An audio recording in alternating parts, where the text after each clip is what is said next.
We are live. Ladies and gentlemen, welcome back. I'm joined again today with Dr. Hans Utter for part two of the show we started, what was that, week before last. We have a great show lined up. Hopefully things kick up. There it goes. Looks like the feed just started. But we're going to be talking or discussing dark cybernetics and ancient magic, reversing spiritual programming. And of course, I don't think Dr. Hans Utter needs any introduction. It's his 43rd time Whoa, on the show. Jesus, man. Yeah, huh? And Hungry. of course, you're the most popular guest we've had, and it's always good to have you on, Hans. It's only your second time on this year, though, which that's kind of a record low for a year lately. And welcome everyone in the chat. It's good to have everybody here. Please try to keep it on topic. Of course, the channel was demonetized a few weeks ago, so we appreciate all of your support. Please visit Patreon as well as donating through the website, logosmedia.com. And you can also, there's a direct link to PayPal up there in the show description. And Hans, how can people contribute to you as well? I have a PayPal. It's hansutter@hotmail.com. And I just a brief note I did say about the ebook. It's coming out at the end of this week. I have about 600 pages to condense into 100 pages. So, but I'm getting it done. Just been traveling a lot here, enjoying the summer as much as possible, which may not be that much compared to most people. I basically live like a monk, It's hardcore, man. So it's good though.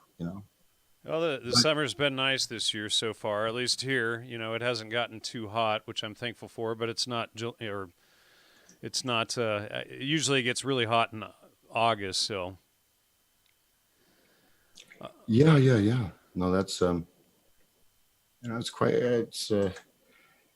well, we've actually had extreme heat and then lots of rain in between. I was just up in Virginia, in the hills of Virginia, which was it was okay. And the Blue Ridge Mountains. Got back day before yesterday. And so, yeah, it's good, man. Summer is a time, it should be a time to enjoy the fruits of your labor. You shouldn't even have to work. It's stress-free. But, it's hard, right? We're all programmed, except for me. No, probably I'm programmed as well. But no, even one of the things that I think has happened is that there's this constant motion. It's difficult to go to this space, right, of just being where you are and enjoying it, being centered. There's always so many different threads pulling us, and even our forms of entertainment like social media, things like that, they create such a pool, from ourselves, I think. And that's if you think about living up, I was where they filmed the Waltons. It turns out that one of the guys in the Waltons was a pedophile. That's too bad, but I was right there by the Waltons. People may not know that show, but it was a like 80s or something like that. Yeah, it's like, hi Billy, good morning Billy Bob or something. But it's a pretty well-known show, and I was right up exactly there in that area. So I went to the post office. But it's some really beautiful houses, people living in it's a pretty rural environment, but it's quite nice. And that's kind of this mental space, that's a lot of time is missing. I mean, I don't know what the people are like that live there. I didn't really meet any of them, but it's one of those things that, we have the seasons, it's almost like we're being pulled away from this natural flow of life, and the natural grounding that just comes types like identity, right? This whole concept of self-esteem. This is a programmed concept. It was put into place, and self-esteem, which is another outgrowth of cybernetics, is where your self-esteem is how you think others think of you, right? So it's actually you're severing yourself, and then you have a self that has esteem, but that esteem is actually based on what others think of you or what you think they think of you, which is basically like what the social media world can be, right? And so things like that, like in other cultures, they just don't have a concept for low self-esteem or all this stuff, but it's so prevalent in the West. But that's because we're kind of trained that way, right? We're bred that way. And those sort of true American men of the wilderness, out there in Montana, they're being kicked off their land, and so they're not saying that's not there and you can't do it, but it does takes a lot to kind of extract yourself from what's going on. Yeah, and these days, I mean, you see people committing suicide for, being trolled on Facebook or whatever. I mean, people get all this hate and whatnot levied at them for, something that happened at school. High school kids and whatnot are attacked, and you see this kind of thing going on. It's pretty hideous stuff, and people are so easily swayed by disinformation and things like that. So dark cybernetics and ancient magic and whatnot. Somebody in the chat asked where, and I had shared it with them, where did you find the text regarding the tree of death? Do you know what year it was first referenced? Well, I have, in fact, I can pull it up right here. My initial reference here is it's an English book. It's a translation of some of the most important books from the Zohar, with the original Chaldean also script. So this is let me just look at the beginning. It's pretty interesting. So this is like a page. Because you can't see that, it looks like a big blob. So this is that was cool. Okay, this is the Kabbalah unveiled, containing the following books of the Zohar: the Book of Concealed Mystery, the Greater Holy Assemble, the Lesser Holy Assemble. This is Mathers, yeah, of course, S.L. Mathers, and the date. It's definitely older. Let's see, I don't have 1887, published May 1887 in London. I'm gonna have a bunch of other texts, but that was kind of the first thing. There's a bunch of different books. I mean, it took me a while to kind of get through the language, to understand, because, again, you have a very complex system of, the letters assigned with numbers, assigned with shapes and even gestures, also assigned with a specific reference point. Like one is like the claw, or an ox goad and stuff like that. So each of the 22 letters are assigned, and that's kind of the base. But as you get deeper into it, it's a map. It's sort of like a psychic map or a roadmap. It's also a technology. Okay, it should be understood as a type of technology that, at least certain people seem to believe, that it has influence on the world, especially all the stuff with different dates, types of ritual symbolism.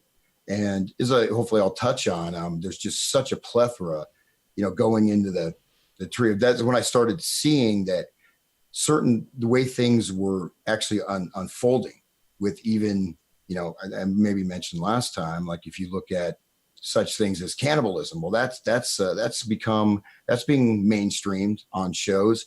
Pedophilia, we can go back, or even the transgender. And just to say, I'm absolutely not transgender phobic. I actually was thinking that I would be pretty hot as a girl, and I probably could get a job because I'll be a special minority, right? I'm not going to change. Oh yeah, you'd have special rights, and you'd probably get like extra benefits and pay raises and whatnot if you're not. I guess they call us normal straight people cisgender now. If you're not one of the 77 or 107 or whatever they are made up genders. Yeah, I actually did try that. The identity, the fluidity of identity, right? So I am Indian, and you will not tell me I'm not Indian. I am Indian. You're not telling me I am 100 more Indian than you. So I actually just say. Did it rub off from your wife, or? No, man. I was in India. I guess I got back from India when we did that And show. they recognize you now as Indian, right? No, they don't. They say you're a white man, and I said no. I have identified you're committing a hate crime on me. And what did they say when you identified a hate crime? They said I was racist. They really did. They said I'm a racist bastard, and I said you're a racist bastard.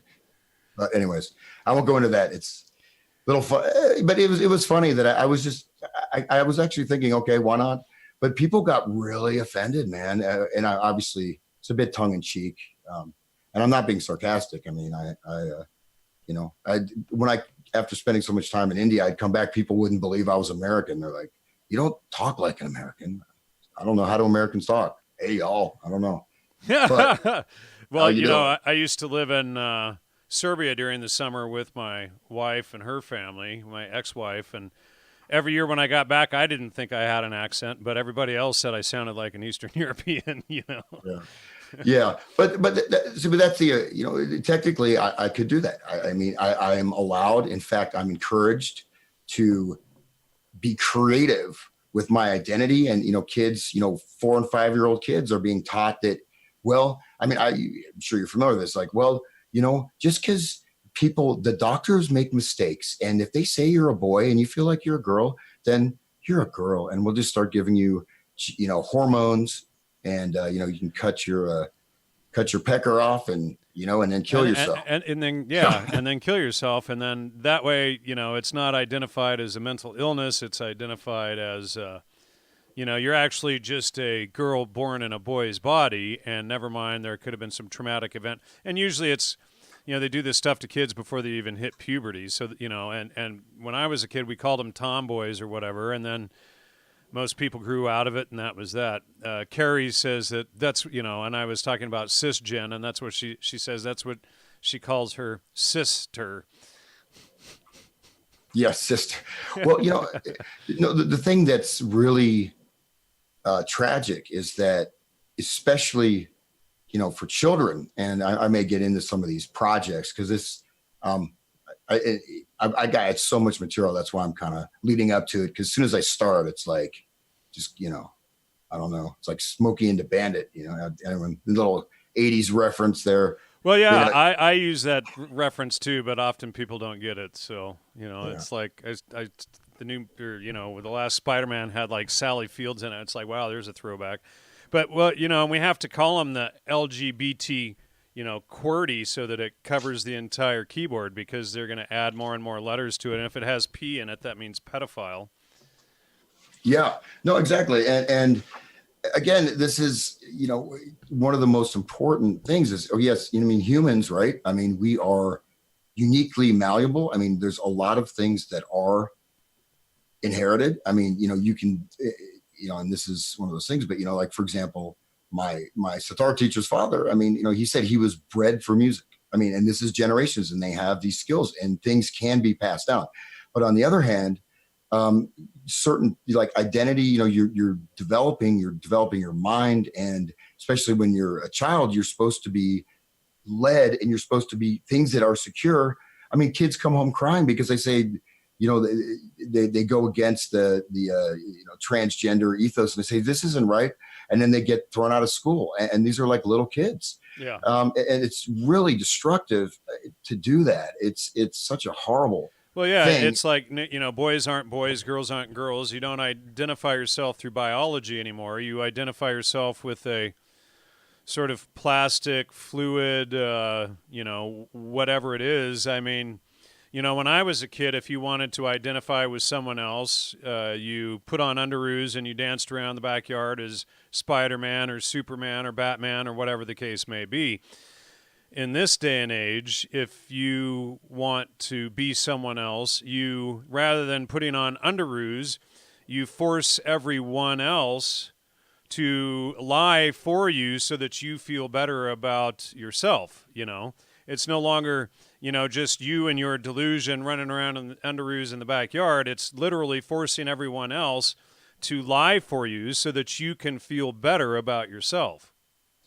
Yeah, and just examples of this. And I straight up, I've always I had a lot of friends, that were gay, whatever. I thought they're cool. They're very artistic, interesting people. I had no issues. But then that's just, what does it matter? But number two, the transgender thing, there's a lot of people with serious psychological issues, and some people that are just straight out absolute perverted creeps. I mean, a great example of that is this guy in Canada who is, he's kind of an obese, he's a man, but he says he's a woman. And so he went to all of these beauty parlors and wanted a Brazilian wax, right? So he's still a man, and the women are like, some big fat dude, like, I want a Brazilian wax. I'm a woman. And then he sued them. Right. And he said, and he got all these people to pay him off. And so this person is a, and then they've had all these drag queen story hours, and I'm sure everyone's seen that. And every single one of them manages to get in the media, don't they? It's like, obviously those are staged media events to push this whole agenda, from the Tavistock Institute and whatnot, SRI, the Esalen Institute, where they promote this stuff downward.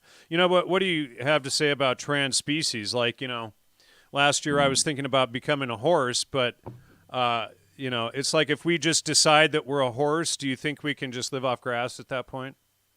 I know you can, Jan, because I'm from Tamil Nadu and I am born in India. So don't tell me, this is the basic foundation, right, of being grounded. And that's what I open up with, is talking about, being able to enjoy the seasons, being able, just that natural state where you don't really need to do anything, right? I'm not saying you want to sit around, but this type of grounding, and it's just being stripped away. And this is like a human right. This is like, you can't have any type of freedom if you do not have a sense of yourself. And it's not a verbal intellectual sense, even though that could contribute to it. This is just, your being. And when you start tearing the psyche of children, and by the way, I'm sure everyone's seen the picture of the satanic drag queen, with Baphomet horns.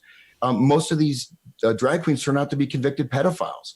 And there was a recent protest, and they were the parents and mothers were violently attacked by Antifa as they were protesting it. Yeah, and of course, now we know that Antifa is being funded by the Huffington Post and some of these other, leftist news, left-hand path news organizations.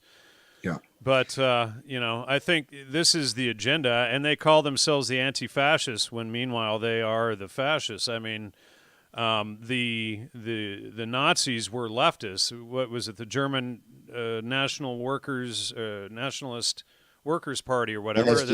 Or National Socialist Workers' Party. So they were leftists, and then what they do is they try to pretend that the right, or the Christian right, who is more accepting, is actually who are the fascists and promoting all of this hate, when the whole thing was based on the left, and based on, like we did the show a couple weeks ago on this guy, Baron von Sabatendorf and the Thule Society, and, creating this whole, leftist thing that pretends to be right, and it's a cover for Islam to break Western society. And but hey, if you expose that, Hans, you're gonna be a sellout.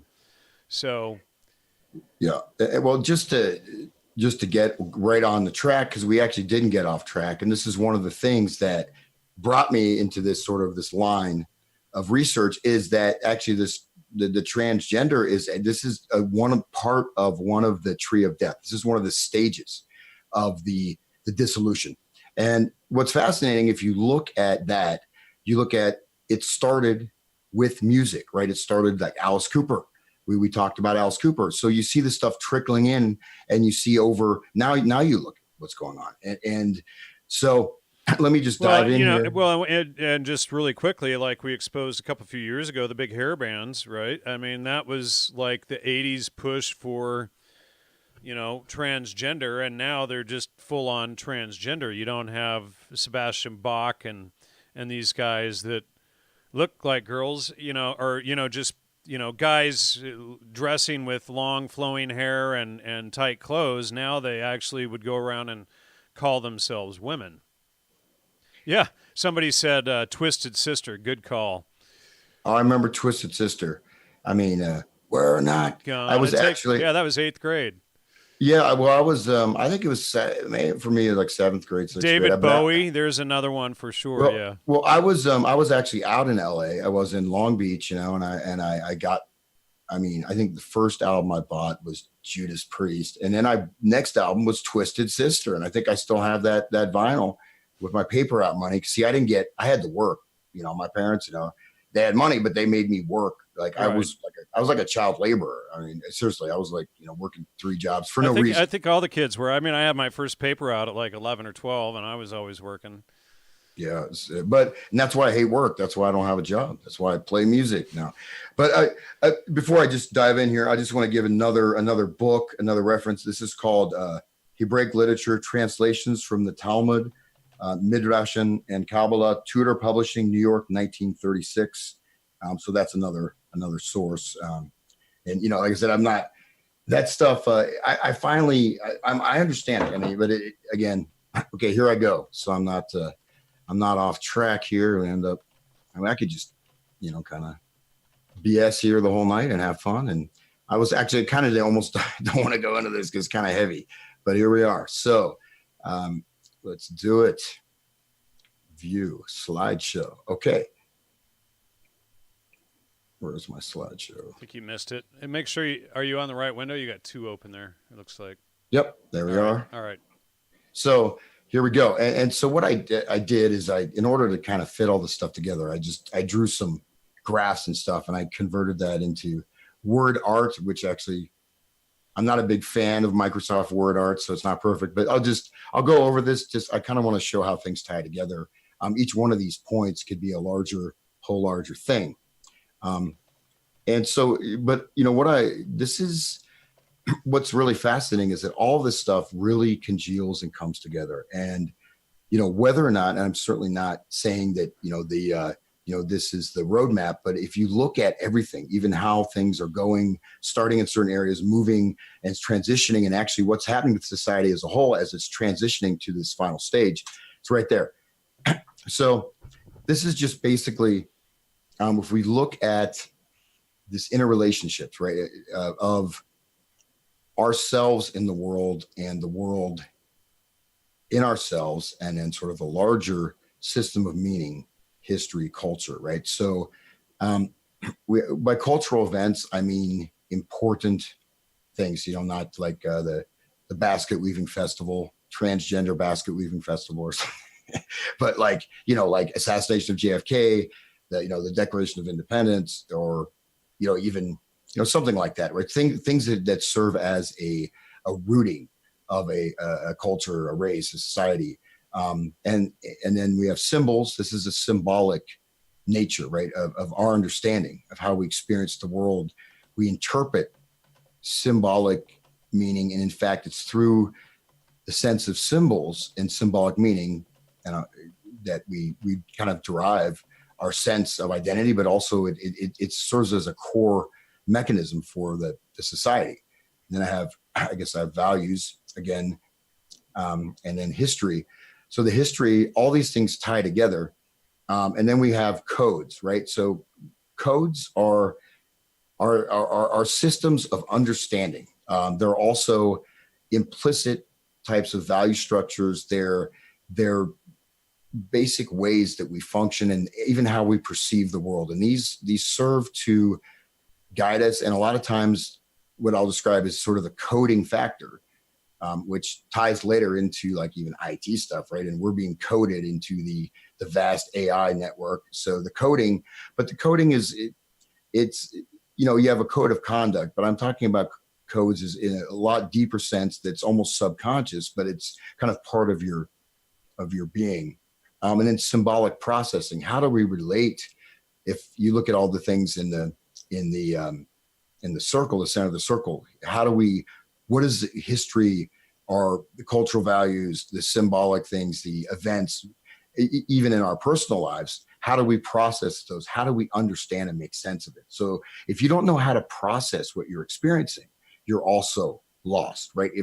But at the same time, all these things are open to manipulation, right? We'll get into. And then meaning. Fundamentally, meaning is that things there is a sense to life. There is a meaning, right? We're not, or just the opposite can be true as well, right? The meaningless, nihilistic world that we live in right now. So it's meaningless, right? So that intersects with this process of valuation of how we evaluate our behavior, our lives, how the society creates these codes and instills them, and things like that. So this is first stage, and we move on. Oh my God, that sucks. Okay, that was my cool little chart, and you can't see the text. You know what? Oh, that's a drag. I can go back to my original thing, but so this is going from some of these actual. I'm going to change this profile here. So I think that's not very good. So let's try this. Okay. Yep. Now we'll go back behind the scenes, guys. Hopefully you don't mind.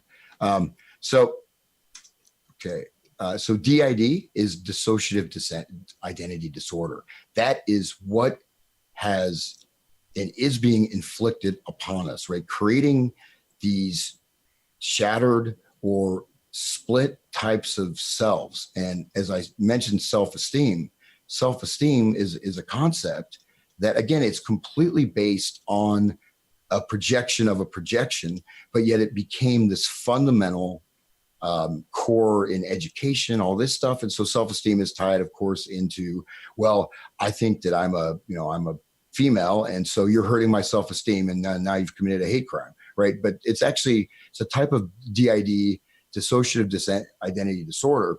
And in fact, this process of dissociation is really fundamental to this. And then this leads into smart cities are sort of what the end game will be the result. But cell phones are really central to that. So a lot of the technology is based upon cell phones. And we talked about this, the social credit. So everything is on your phone. You have to show your chip or your little barcode thing to even buy groceries, and people can walk down the street, they read your location data, and they know about you, they know about you're right there, right? The cell phone is the link, and then they're even which I've heard and stuff, like even some of these kind of gang stalking, targeted individual stuff, they're running these things, networks off cell phones, right?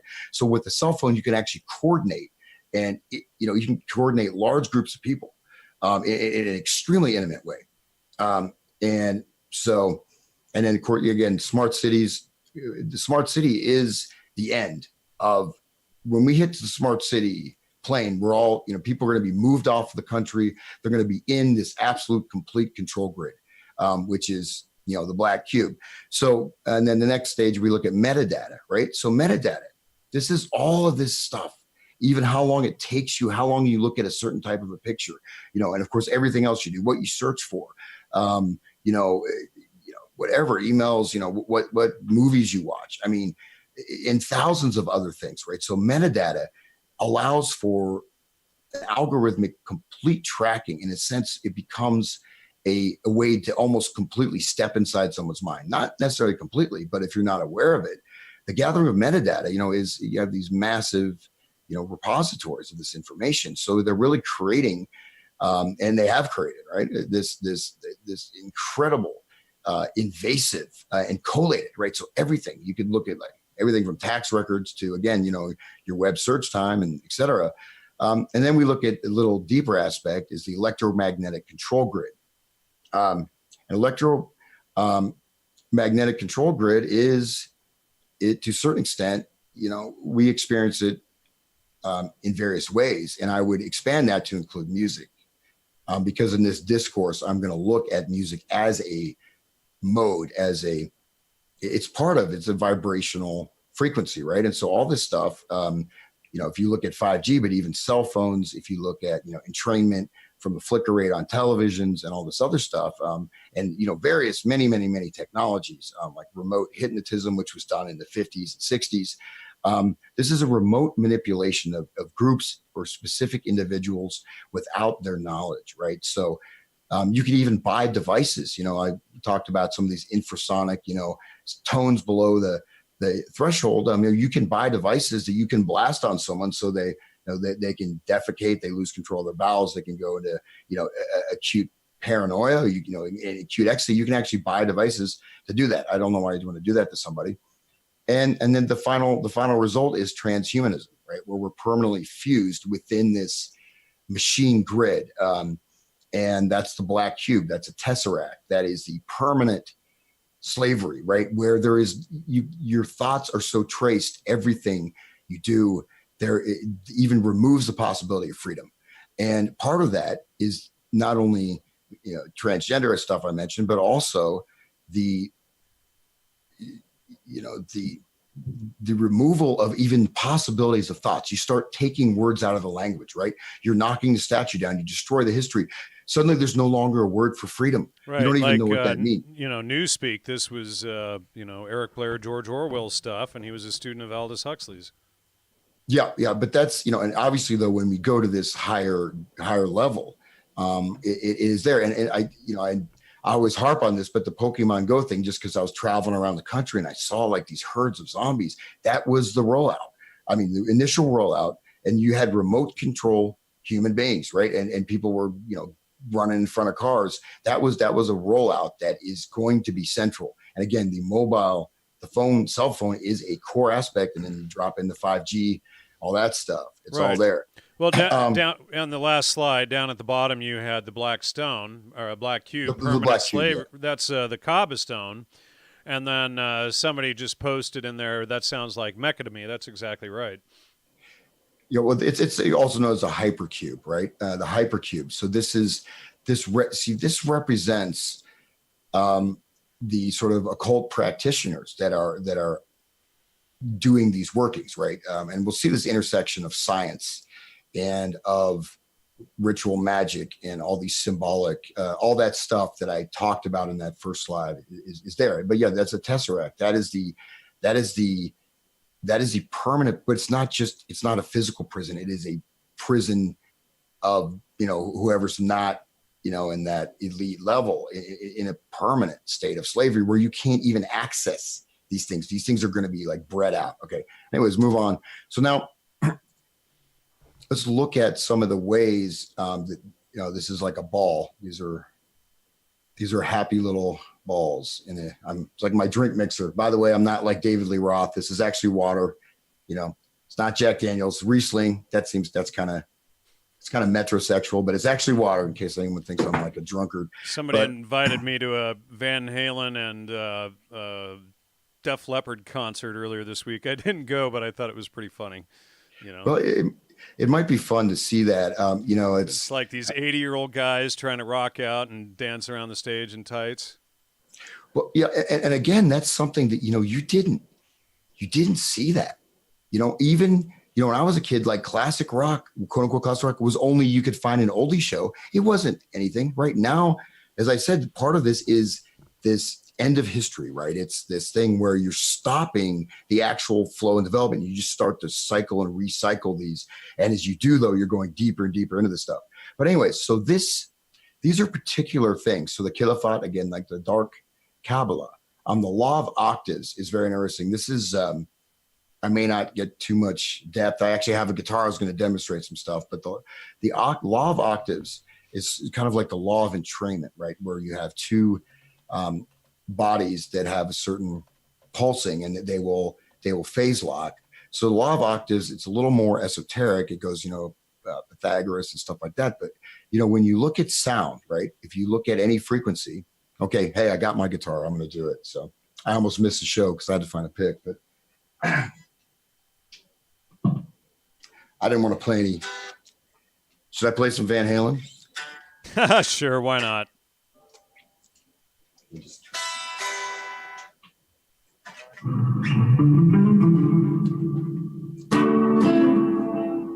I hate these amps. It's a good amp. Anyways, so if we take a particular frequency, right? So in this case, it's probably tuned to 440. Here's my A, right? And in that frequency, when you go a certain distance, right?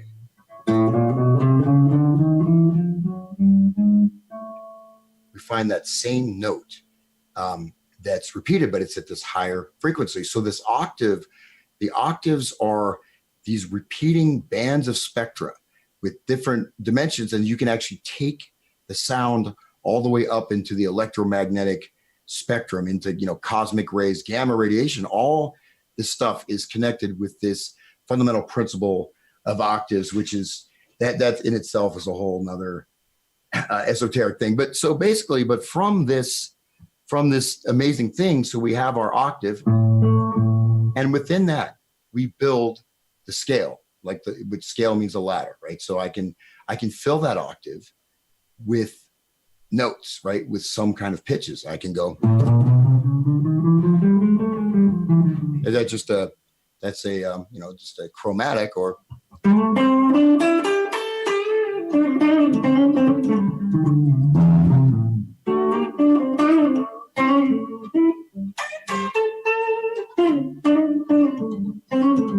I filled it the blues scale, right? So that's what I'm putting in there, or I could play some.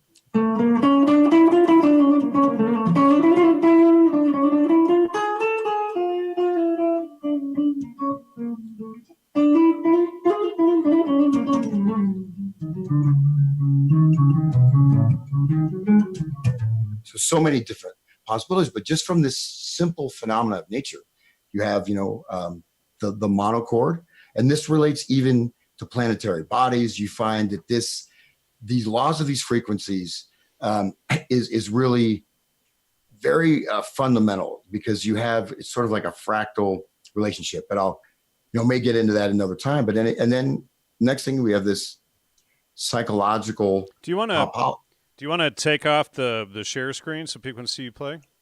Oh, sure. Oh, yeah. I didn't realize you can. Okay, just like some sound. I could just be playing could just be. I could just have some. Okay, I could just be faking it, right? I'm like pressing a button. Oh yeah, yeah. Well, you're not a real musician.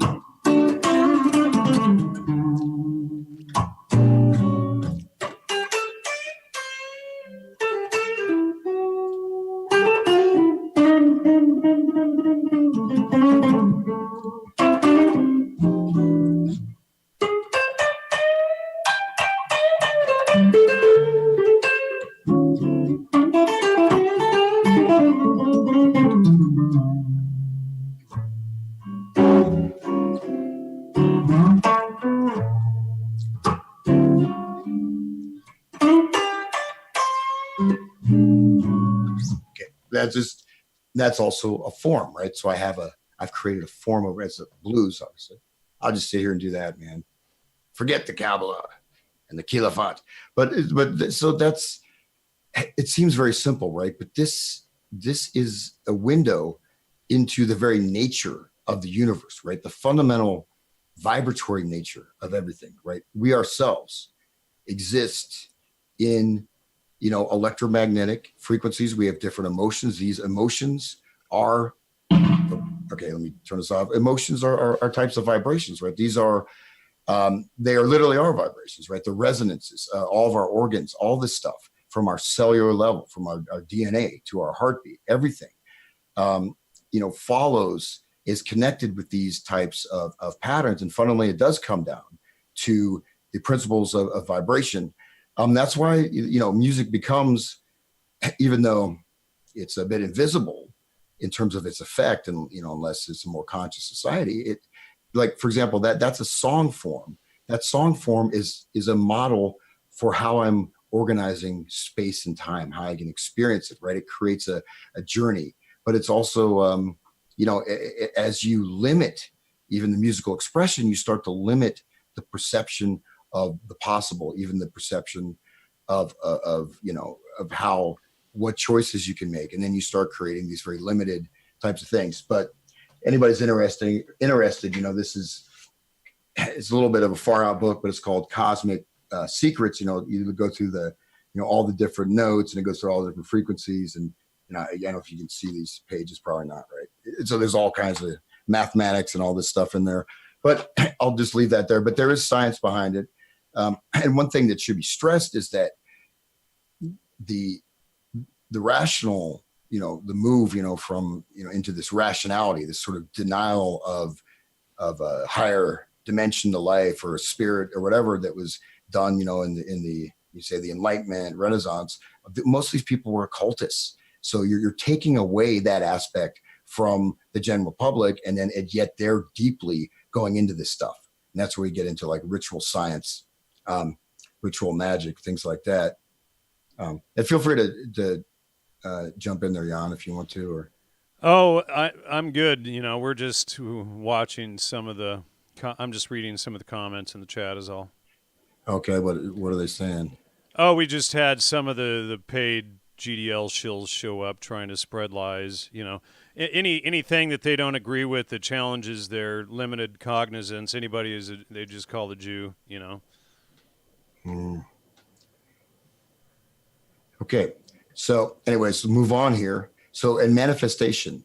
Now, when you're going, instead of taking principles, knowledge, energy, and going, to this, to all that a human being is capable of, all the realization, all the beauty, the joy, whatever that can be, you go down, and we go, and these are some very specific institutions that are, of course, we've talked a lot about all this stuff. I know you have too, but these are some of these actual projects. Like we have MK Often.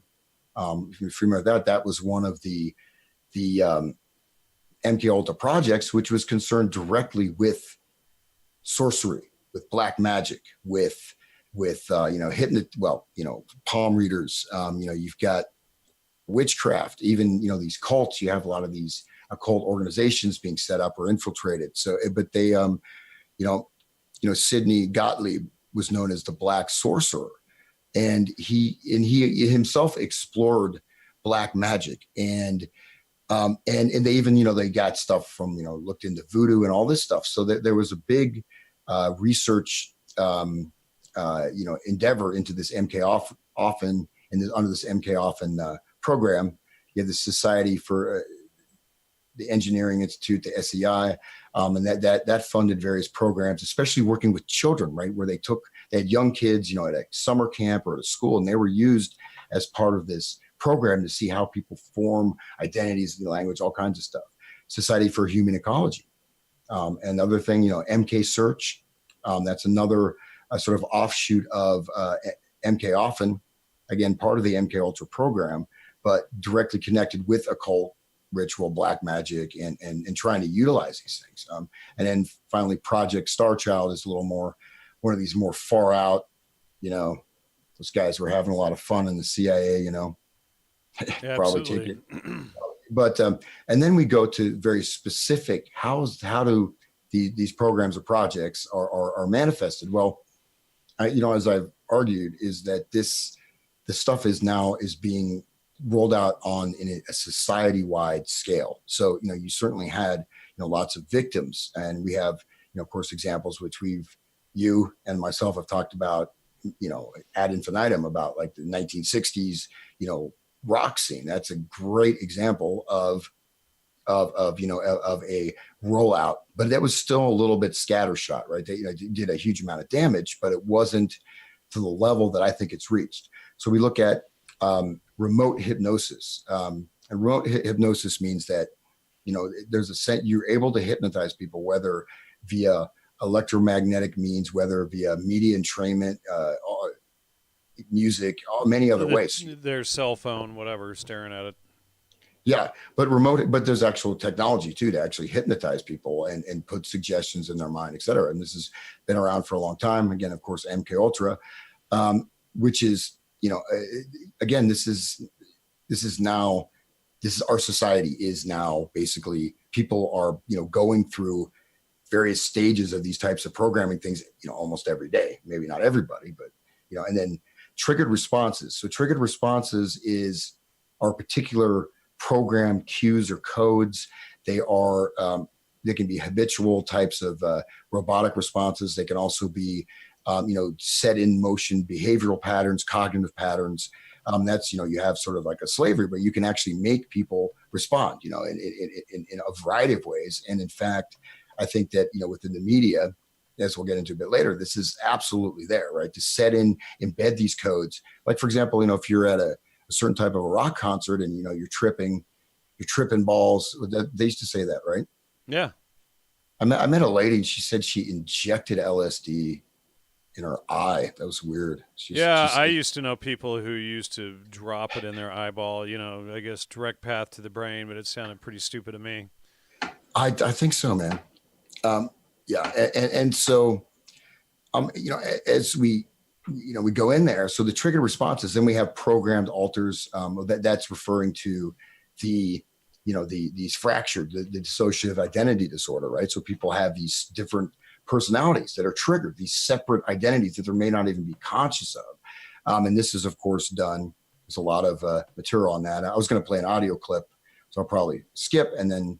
But anyway, so the program alters. What I mean is that the mind is fractured and set these separate personalities, but there's a code. There's an operating code for this, and that was some of the stuff that was coming out when they started finding all these people with multiple personalities. They had all these different layers. They had like a delta layer, that would be, for assassination. They'd even have self-destruct. They'd have all these different sort of rooms, and then you have surface personalities. But these are separate entities within a single person, but they're programmed via code. And then cybernetics allows for this type of coding. It allows for a large scale modeling and mapping of the society based on these loops. And also, as I looked at Beer's, his city, his computer run city with that as Star Trek control room, that's an example. That's the smart city, right? That's the technocrats, manipulating and controlling and modifying and creating the system. So I have this as a loop because it all fits together, and people are probably aware of that. But I mean, cybernetics is the whole IT stuff came directly out of cybernetics. Transhumanism, they're talking about that in the 40s and 50s. All this stuff, even the a lot of the words, the technology, came directly out of that.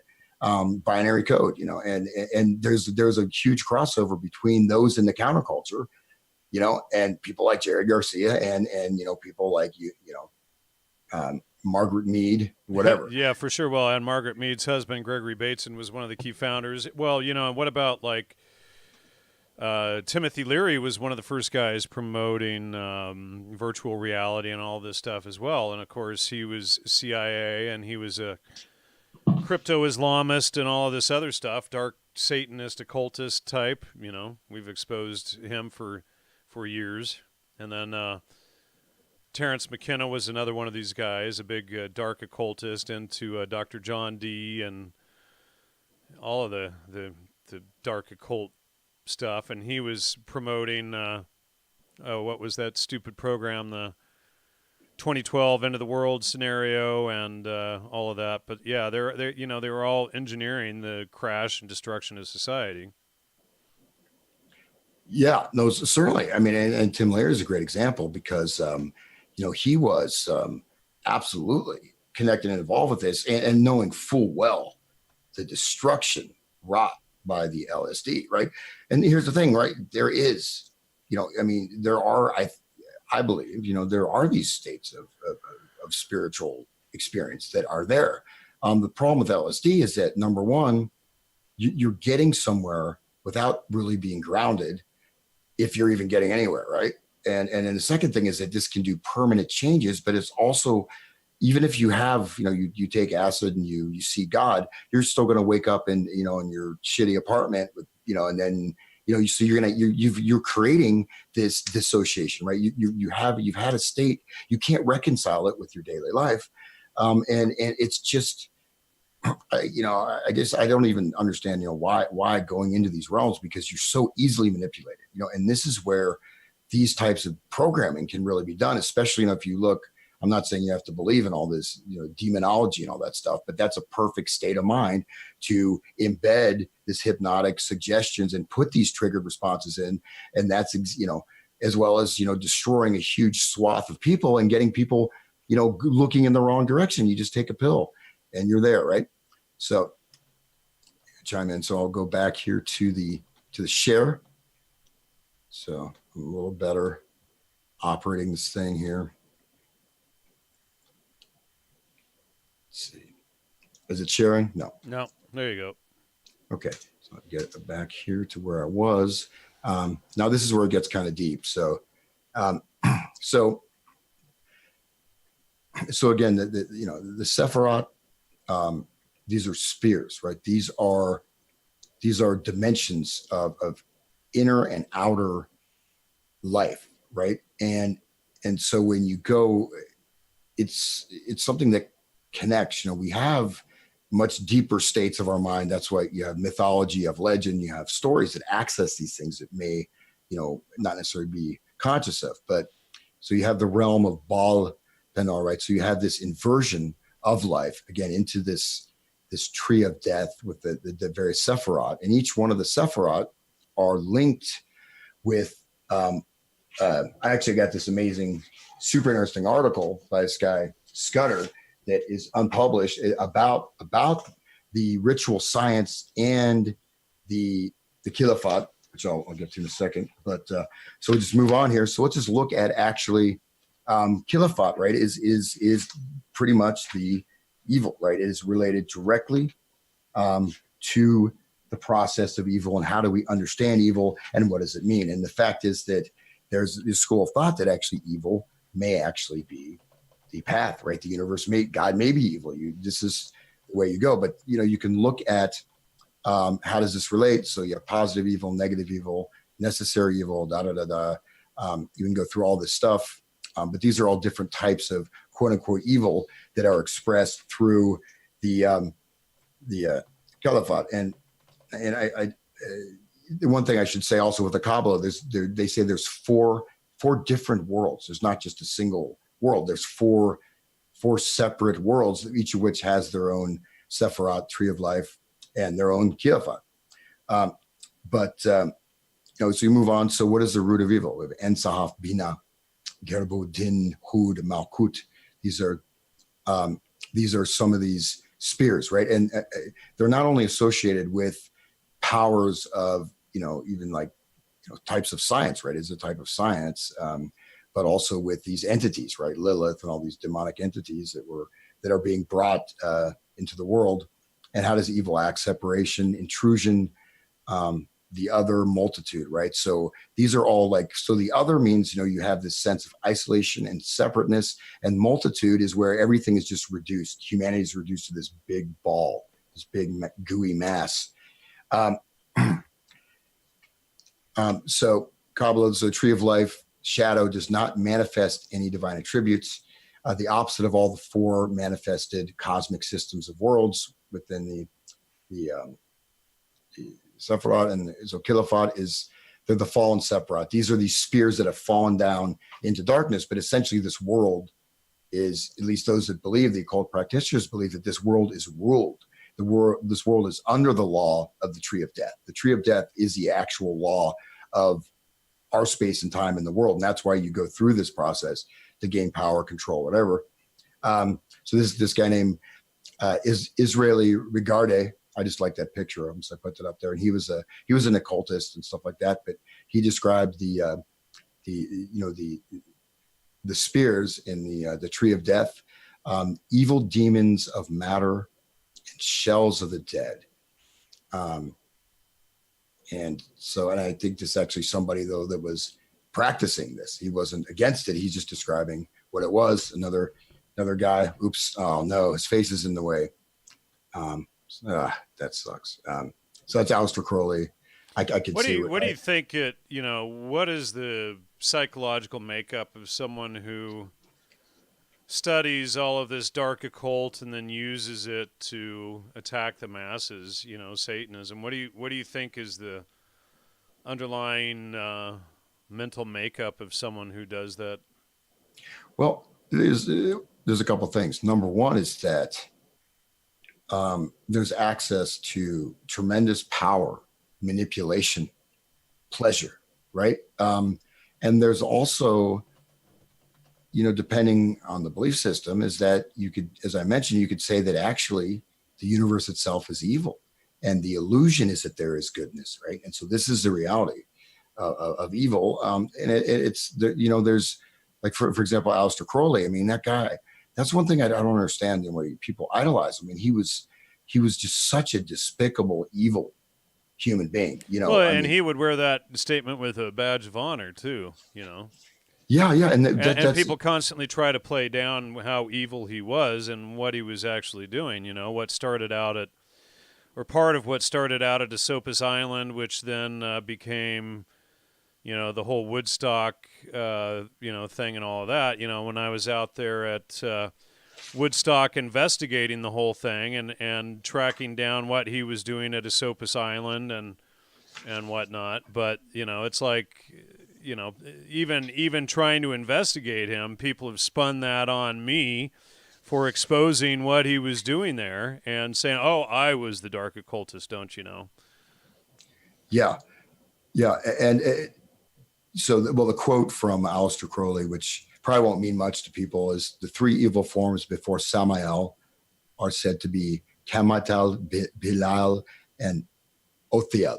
So he's talking about these, you know, he was very much into this tree of death, right? This is, these are these very powerful demonic entities, forces. And even, again, I want to stress though, you can drop, the, you know, the demon stuff and just look at, you know, degradation, destruction, murder, you know, the way, like, again, transgender is being promoted. That's directly connected with this. And you even trace the path of what's happening in our society. And now it's not just speculative. It's going full bore, Well, right? and what do you think of Crowley? You know, said that he was in the same fraternity as Muhammad, and Leary went on Hassani Sabah's pilgrimage, and all of these, you know, ties into Islam as, you know, being the key factor behind it. What do you think about that?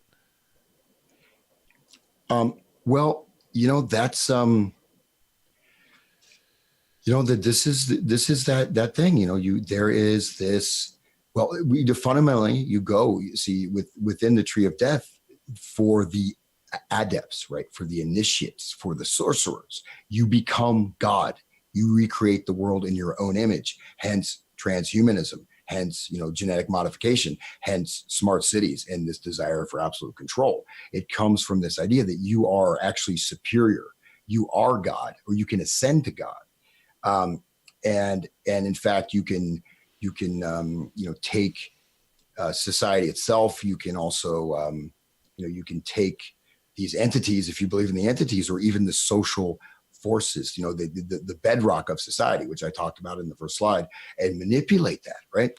And that's the you know, that's the goal. I What mean, do you think is the, what I'm trying to get at though is, what do you think makes them, rather than empowering people with their knowledge, to suppress, manipulate, turn asunder, you know, etc. You know, what is, you know, other than just saying, well, they're a psychopath, is, you know, well, you know, it's you know, again, I mystery of iniquity someone just posted.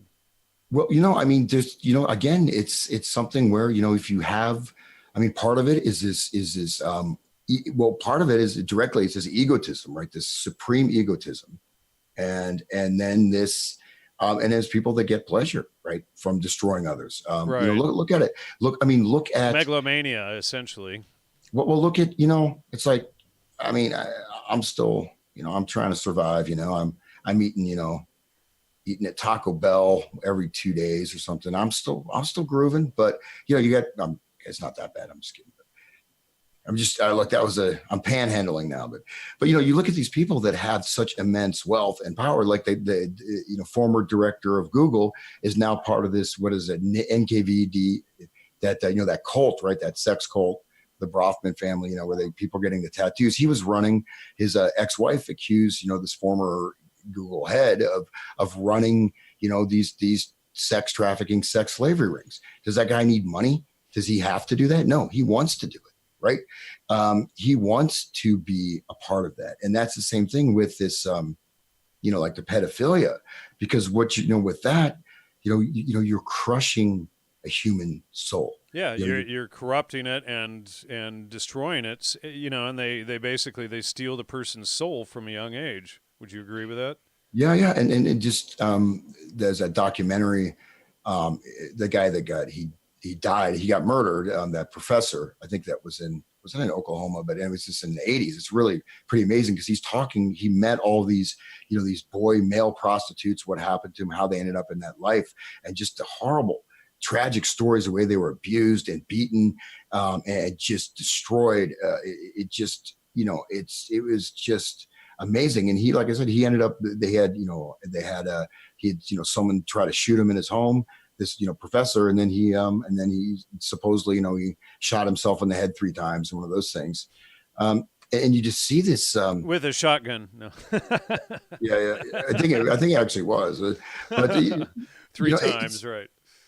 It's just hard. That's one of the things that, I'm a little more chill right now, but as I was getting into this material, I was kind of like, man, I don't even want to really go into this because, but you have to understand that this exists. I mean, in fact, it exists. Well, and that's part of studying all of these secret combinations and the dark occult, etc., is that, you need to be aware of it to protect yourself and your friends and family, but it's not something that you want to look into, Well, yeah, I think right now, I've got a collection of like images I'll show at some point, just of our contemporary culture. This stuff is just now in our faces, just right here, right now. All this stuff, primarily it's in a lot of it's in the popular music culture, but I think, which I may haven't stressed it enough, is I'm trying to say that these things that rolled out, you have Alice Cooper. Oh, he's just some crazy guy wearing a dress and playing crappy music. School's out, and then going golfing with Bob Hope. Yeah, it's like, and why would somebody like Alice Cooper be writing a song like "School's Out for Summer"? When he's like 25 or 30 years old. Clearly it's designed to keep kids from wanting to learn and think. School's out forever. It's like. Yeah, but he's going for a young demographic. He's going for 14, 12-year-old kids. Right, exactly. And there's all this, there's also, see this, when we have the windows of our senses, right? Our eyes, our ears, when you let something into your mind, you invite it, especially in a state of entertainment, you're just sort of becoming that a little bit, like you're drawing that in. But someone like Alice Cooper is, there's like a type of intense self-hatred.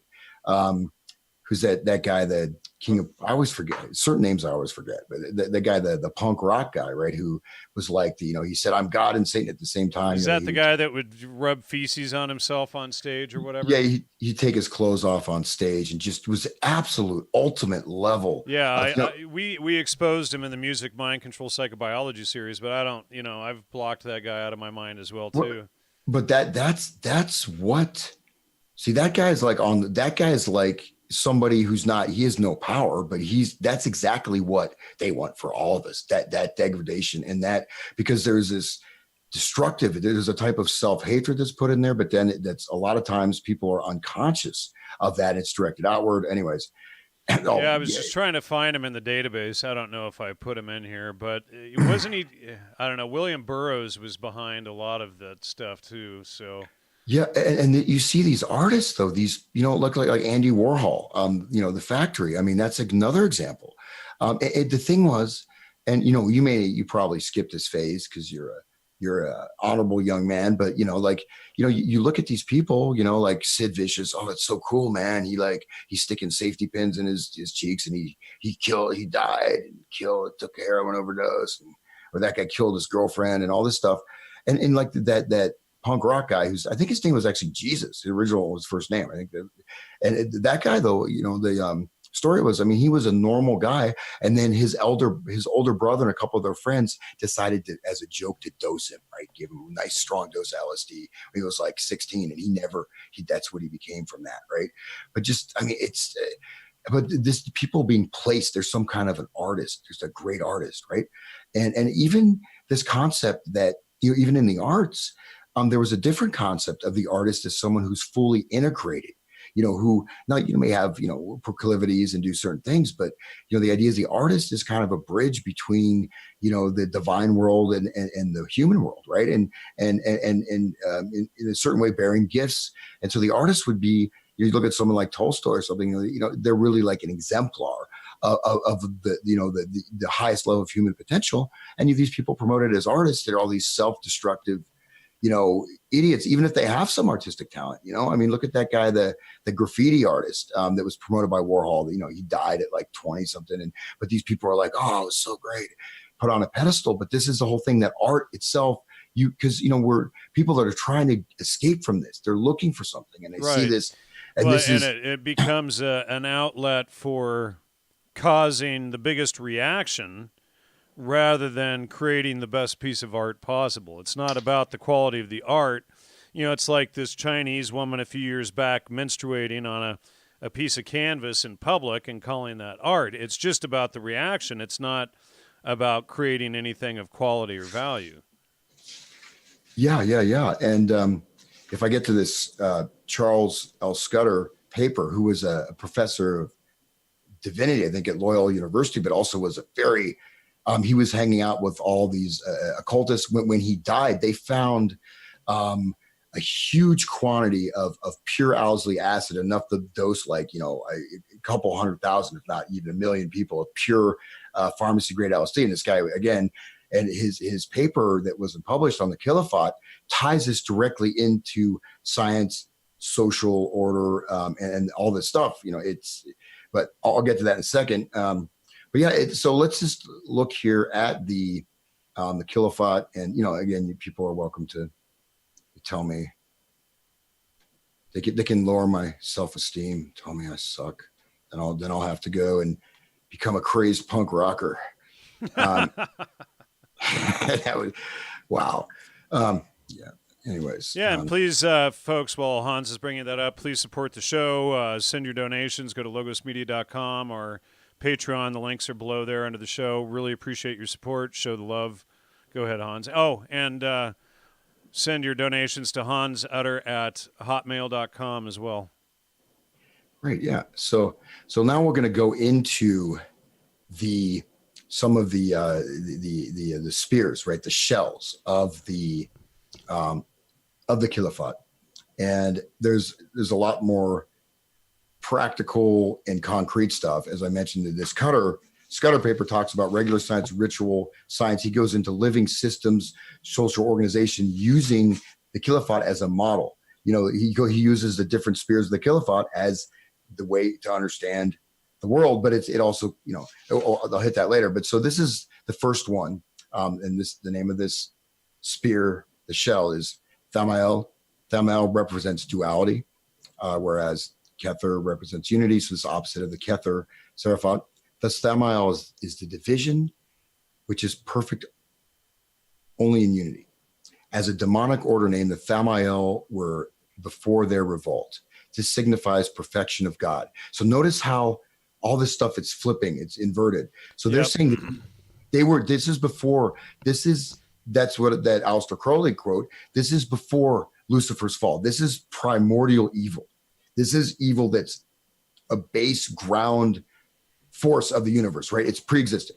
So this signifies perfection of God. Now, how does it signify perfection of God if this evil existed before God did? I don't know, but these angels sought to become more powerful by adding an elf to their name. And that's, again, elf. We have to look at each letter. I'm not going to get into all that stuff with the different letters, shin, et cetera. But that's a particular letter. All these letters have potency. They have magical potency when they're enlivened, through this practice. Anyways, lowest state of their fall, they became the polluted of God. The cortex or outer form of the Thamael is called the Ketha, the broken or light of God. So the male aspect of that is Satan, the adversary, right? The adversary. And there are two demons that are attributed to stress the view that the demonic opposite of Kether is a duality instead of unity, are Satan and Moloch or Malekith. So I know that sounds maybe a little confusing. Kether is one of in the tree of life, and this is its opposite in the inverted tree of death. And so there's one school of thought that says it actually is unity, right? That there is a unity, which means that there's a unity of evil, that evil itself is pre-existing. So it's a little bit scary, right? So you're wanting the belief system of people to do this stuff. This is part of it. Yeah, and just let me read this comment. Hold that thought. Fire Daisy says, very Foucault, Hans, the literary theory that says the deviant becomes the norm.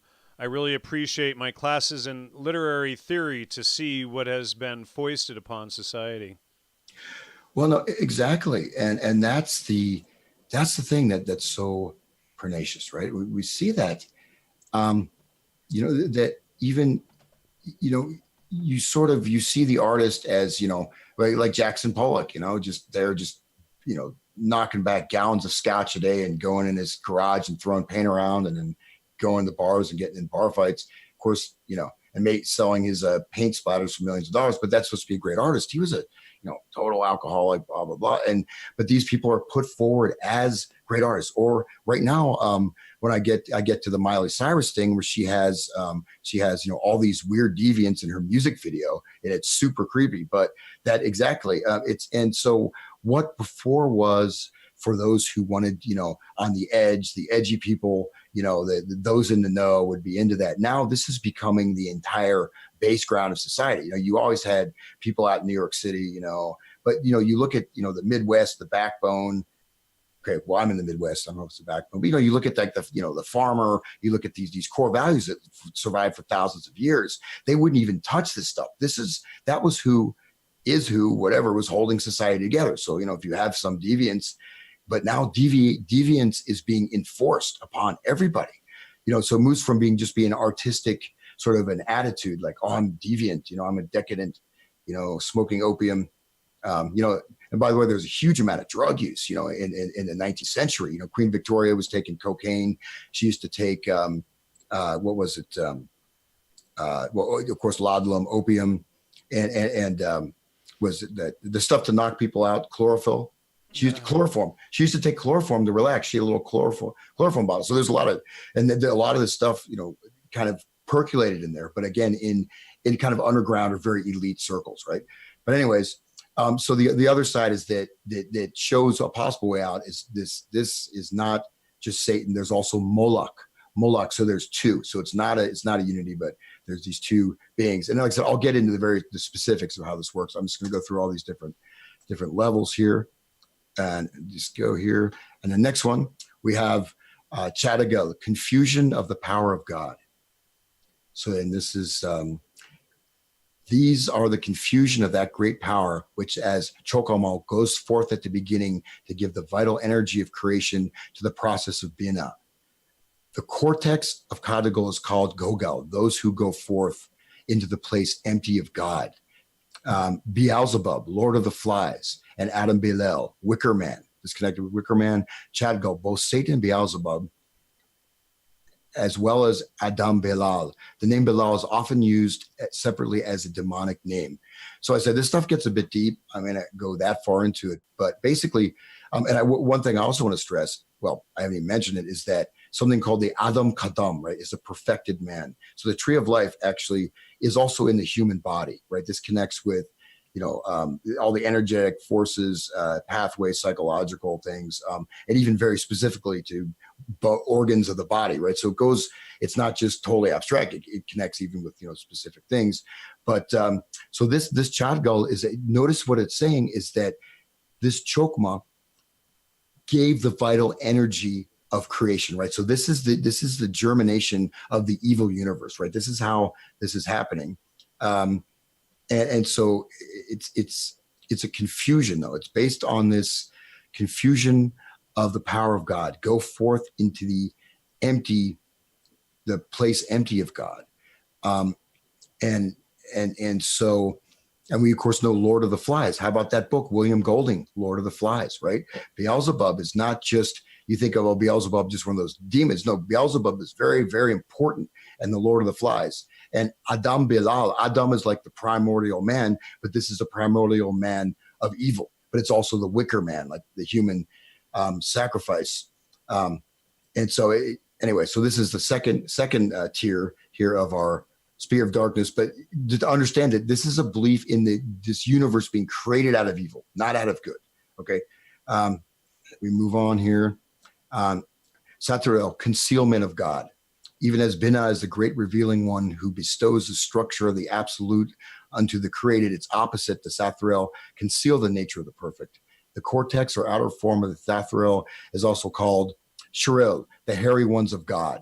So there's, and that sort of sounds like the hippies, right? The hairy ones of God, right? So yeah, these kind of bestial things. And then this is Luciferuge. And again, these are connected with specific types of things. So this is a level. Lucifuge is the ultimate tyrant, right? The smart city is Lucifuge. That is the manifestation or the power of the Lucifuge. And then we go on here.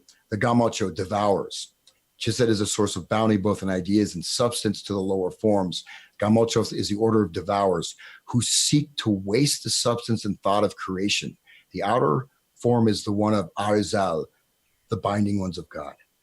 And then we have Astaroth from the demonic entity. So let's just see this. That seems weird, right? Why would you want to waste the thought and substance of creation? Isn't that what's happening right now? Isn't that what's happening when you create gender confusion, when you have massive damage from vaccines, when you have people dying, keeling over every second from this opioid crisis? You got the Sacklers, using all their money and making these great museums, and they say in their own documents that we're going to target worldwide America, and they have, and they've killed millions and they destroyed millions of lives. Just look at it. I mean, look at the laying the world to waste. This is exactly what's happening, right? That's like taking a child, right? You take an innocent child. What's more beautiful than a child, right? The purity of a child and that time that's so unique, especially, when you're a child, it seems like it lasts forever. Of course, when you grow up, it's just such a unique, beautiful, yet fragile part of life to destroy, to lay waste to the form and thought of creation. Anyways, and this is connected with Ishtar of the Babylonians and also Isis. So these are all connections with this. And don't worry, I'll come back to Earth here. Okay, well, that's a sigil for one of the demons. Luckily, you can't see the whole sigil. So a lot of these things these sigils are diagrams, right? These are used also to summon the demons or draw the should you be showing that? Well, it actually got cut off, so you only see part of it. So here you go. You're lucky. I'll just keep going. We're lucky. Yeah. Okay. Maybe I'm a Satanist. Just kidding. I'm just too nice, man. I don't understand it. I think it's nice. You want to feel good. You want, to show kindness. You want to appreciate beauty. That brings joy to me. I don't know how, but you have to understand, again, this is inversion. Okay. Anyways, continuing. Well, correct. And, to me, it's about empowerment. That's why I've done this show for 11 years, to empower people with all of this stuff that we've exposed for year after year. And whether or not people are intelligent enough or, care to fact check us and go into it more is up to them. But at least we've provided them with the information to discover, the facts and truth behind this stuff if they so choose. Some of them, would rather attack us than dig and look and think. But at least we've done our part. Yeah, and again, this is, I know this is a huge, or potentially a huge amount of information, but I just want to at least expose people, because this is the thinking. As you were saying when you asked me that question, which was very say germane. That's a great word, right? Germane. I love that word. Yeah, but, sure. But it's very germane because that is how it's possible for people to go into the, anyway, so this is, but we still haven't gotten to the root of what we think makes people hate life and the world and society and family and children and everything so much that they would want to destroy it, harm it, suppress it, all of these things. It's like, it's a bizarre psychology, Well, but it's not only a psychology. Again, you see the, okay, I'll just keep going here. So Golaba, it literally means burning bodies, the shell. Geroba, so this is like, again, we have the name of this, the first line is the name of the shell. And then you have a male and female form. There's like positive and negative associated with it. But anyways, Goroba is going forth in power to rule in righteousness in an upright manner. So that's the tree of life. The order of Golab is composed of those who burn to do destruction, enforce their will upon others through strength and not righteousness, in a non-upright manner, even on themselves. The outer form is UCL, the ruins of God. Okay, and then Asmodeus. So we have, and Samael. The Asmodeus, the destroying god, or Samael, the black is associated with this. So again, this is instead of ruling in righteousness, this is ruling in destruction. And then Asmodeus, this name is half Hebrew and half Latin. Asmodeus is often mentioned in the literature of demonology. This name can also be translated as the one adorned with fire, whom they call Samael the Black. And by the way, all this stuff is in music videos, the real deep stuff. I mean, this is being blasted down our throats now. It's not like I'm not just pulling. I wasn't just doing bongs and just came up with this. Sorry, I was just being silly. Trying to break the humor. That no one laughed. Okay, so and this is next one is Thergion, those who bellow grief and tears. So Tephrith, that's from the Tree of Life, is the place of great beauty and rejoicing. The Thargon build ugliness and groan about it. The cortex of Thargon is called Zomal, the revolt of God. So look at this. They build ugliness. Look at our cities. Look at this is related to, of course, the construction, to architecture, to our spaces, to all this stuff. And even you could say our artistic expression. And then they groan. I guess they groan. That's like maybe it's a suffering artist like Andy Warhol. I guess Andy Warhol. He was too crappy of an artist to ever suffer. But I mean, that's part of the artistic expression. If you make this destructive art, right? Yeah, like the irony with Andy Warhol is he had a collection of classical art while he promoted, Campbell's soup cans and crap. And that's and then you have the fruition of you could say 50,000 years of painting, right? That was coming up in 19th century. You got like the pre-Raphaelite artists. You got the greatest level of that art that has ever been. And then you push this destructive art. You got Picasso. He can just throw that crap out. I mean, I paint. I'm not saying I'm okay. By the way, I have soul paintings, but I don't. I try my best. I think they're pretty good. I like doing it. But you see people, that like. They have this art that's deliberately creating ugliness. It's disturbing the mind. Look at again the music. Look at this stuff, the black metal, or look at again this disordering. Look at all the sculptures, man. If you look the cities, you used to have these beautiful sculptures, and now all the places you got like Henry Moore's like this decapitated thing with no head, and so you're creating ugliness. It's like the punk rocker. You're creating ugliness, and then you groan about it. But it's revolt. Okay, revolt of God. Thergion, the replacement Tiphareth, the spear of the vitalizing sun, with the place Belphegor. And Belphegor is very important, the Lord of the Dead.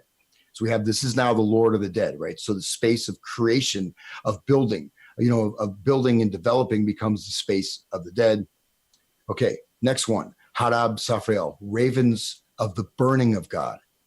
So again, the first one is the spear from the Tree of Life that this is the opposite of. So Nedzak is the openness of natural love. The Harab Serapal are the ravens of death who reject even their own. Their outer form is Thamiel, the foul substance of God.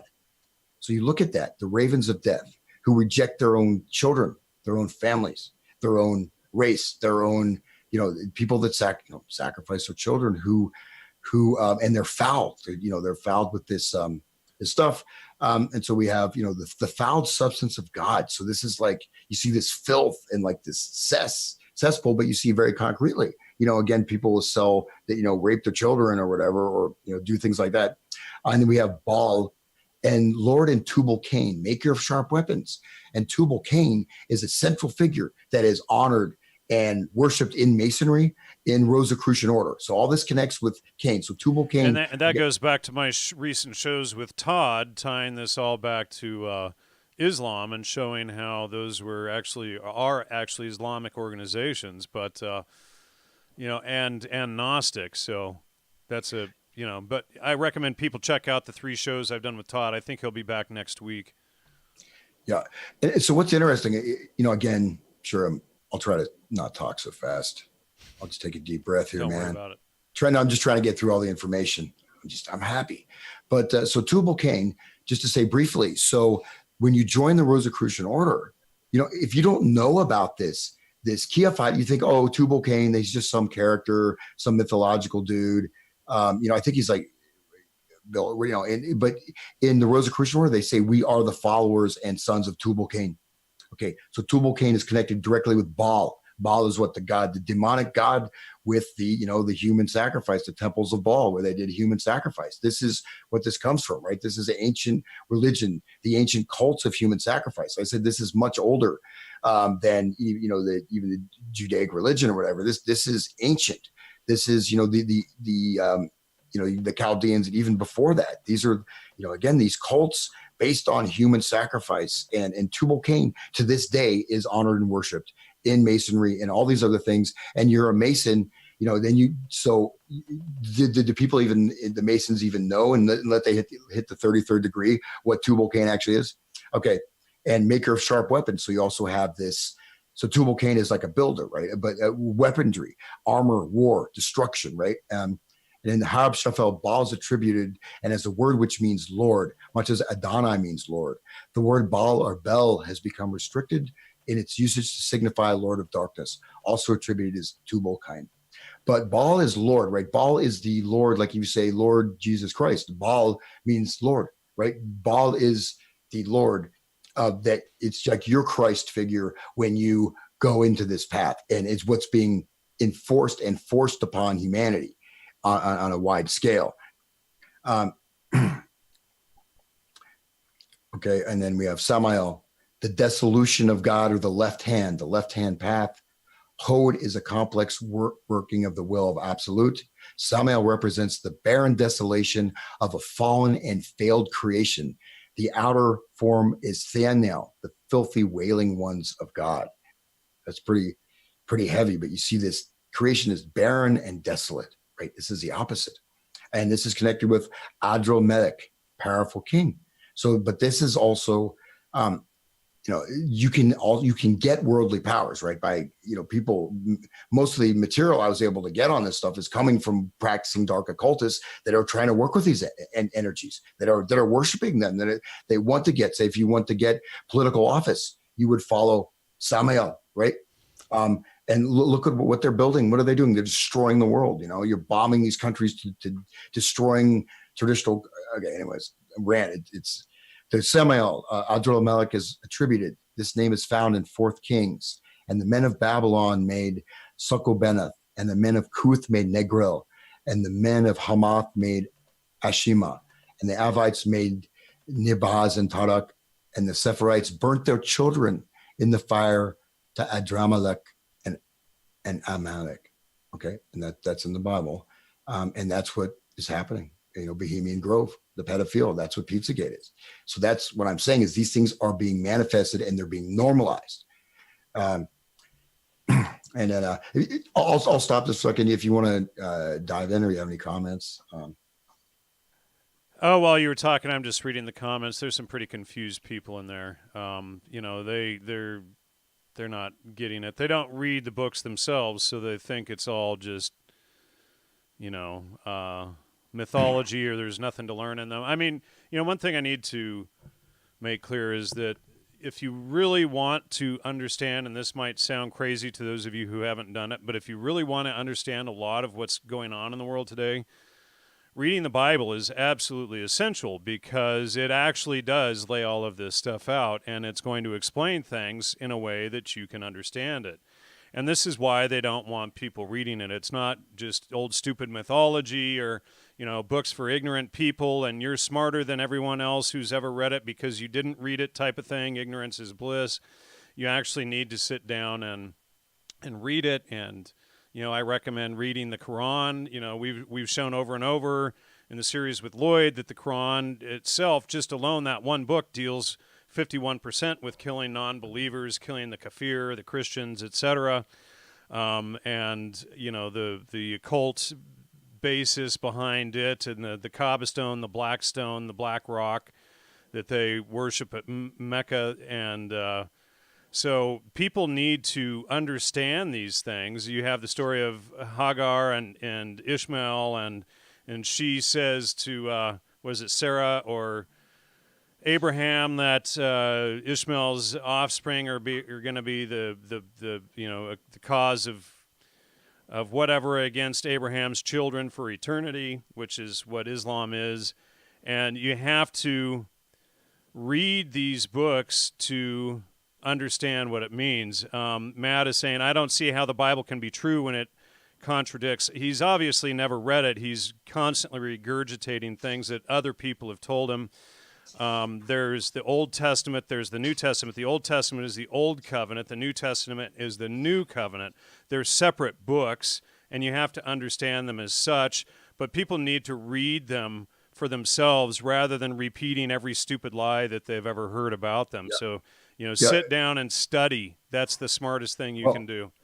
Yeah, and I want to say, like, I'm not the one that's, I like the EU is a replica of the Tower of Babel. I mean, this stuff is all over. Once you start to recognize it, like I said, it's complex. It's not easy. It may seem like this is just mythological stuff. Well, the people that rule our world are engaged in this. You have the same cults existing from the ancient world surviving to this day. Absolutely. So this stuff is still there. And I'm not, and I mean, okay, I'll just jump into the modernity just real quick. And this is scientists, again, working with MKUltra people and working with with Beers, working with the cyberneticians. And this is his paper on the Kilophot. He talks a lot about science and ritual science, but here's concluding part of his paper. And this is a very powerful person. And this is what he's writing. I'm going to read it right now. He's basically saying that altruistic behavior is it's a disevolutionary, a dysgenic strategy. But here's his conclusion. Science clearly indicates that extinction is real. On the other hand, survival by taking another's life is a satisfactory strategy. The victor writes the history books. We have no options. Scientific laws are not as fragile as moral laws, are they? No matter what we profess, the behavior of systems higher on the hierarchy will prevail. And these practice no strategy of altruism. Okay, this is again, somebody connected, high-level professor connected with people in, Macy conferences. And he's talking about, this is a policy document saying there's no altruism, and okay, someone will strike quickly and secretly to avoid retaliation. Someone, hopefully us, will act swiftly to exterminate most of mankind. Saying right there, okay, this actual paper, he's saying right there, some of us, mostly us, will act swiftly to exterminate most of mankind. The paper is called the Kilophot. He ties in the Kilophot to all types of social order, etc., which, I get to. That's a pretty big statement. I'll just read that again. Someone, hopefully us, will act swiftly to exterminate most of mankind. It can be done. Science has given us the power, shown us the way, and provided us with the justification. So right here, you see. So I'm not, again, I didn't pull this out of my rear end. These are this is the architects of. This is our current system. This is architects of 5G technology. This is architects of the global surveillance grid. These are the visionaries behind that, and this is what they're implementing. And okay, again, he said, science gives us, this is the science. This is the tree of death for the practitioner. The power of evil is the power to become God, and they are as gods, right? Okay, I'll keep reading what he's saying because it's mind blowing. I mean, this is a famous scientist, professor writing this. Okay, someone, hopefully us, will act swiftly to exterminate most of mankind. It can be done. Science has given us the power, shown us the way, and provided us justification. By means of a complete, totally dissolving attack on all humans except ourselves, we will emerge as global man. Read that again. By means of a complete, totally dissolving attack on all humans except ourselves, we will emerge as global man. Global man means the Adam Kadam. It means you are God. You are rules of the universe and everyone else. That's what they're doing. That's why you have mass extermination going on. This is the thinking behind it. And again, he's linking it to the Kilophot. I didn't look at the Kilophot. I didn't put all this symbolism in the music videos, and it's all over. Anyways, this is amazing. Like I said, I can't go through the whole thing because he talks about behavioral science, agriculture. It's a pretty erudite paper. Okay, I'll read that again. By means of a complete, totally dissolving attack on all humans except ourselves, We will emerge as global man, which means we emerge as the singular rulers of the world. We are God. We are that global man means the Adam Kadam, the literally the God. Okay. We will control our population through perversion and chemistry. We will control our population through perversion and chemistry. Gifts of ritual science, describing science, the scientific process, as ritual, as a type of ritual magic that is used for this aim. And this is, again, people follow this. You can, we could give you 100,000 examples. We will govern and regulate the natural ecology by joyously accepting it, moving with it, gliding on the surfaces. We will practice self-determination and altruism whenever it promotes our survival. So what that means is we'll do some nice things. We'll throw some bones out to the common man as we set up the system. You're wondering why would you can make food. Why are you going to put toxic additives in our food? Why we're being poisoned? Why would you poison humanity? Well, here's your answer. And the altruism, do practice altruism when it's convenient. We'll act like we care, and of course all the language of the stuff is always couched in this type of altruistic thing. And this is a whole guilt thing, right? You got the white guilt, you got all these types of guilt. We're so bad. Okay, we have to, I have to go cut my balls off because I'm such a bad white man, and I have to, let these people pummel me, and they raping and tearing away the land that my ancestors built, because one of my ancestors signed the Declaration of Independence. So I feel a little strongly about when I see what's happening. Anyways, okay, and anyone whose behavior is contrary or malignant, we will kill, straight up. How is a dyadic or a higher order feedback relation to be studied or divided in regard to behavior? So again, this is basically an internal document from the Mesa conferences. They don't, this stuff is written in code. This is without the code. How is a dyadic or a higher order feedback relationship to be studied or divided in regards to behavior? That means the feedback systems, again, this is setting up these control loops to essentially mechanize the entire society, to mechanize human beings, to create this. Even nature itself, you're going to destroy nature because nature is something beyond your power. You even have to make even the animals. You have to make genetically modified, animals, like the island of Dr. Moreau. This stuff is so heavy. Many of our sciences may be blind to this problem. Do the men cause the ghettos, or do the ghettos produce the men? Does a family constellation cause a psychotic, or does a psychotic promote the family constellation? Did society evolve the brain, or does the brain evolve the society? Who is the controller and by whom controlled? Where is the stimulus if it can be traced back to the creature which is stimulated?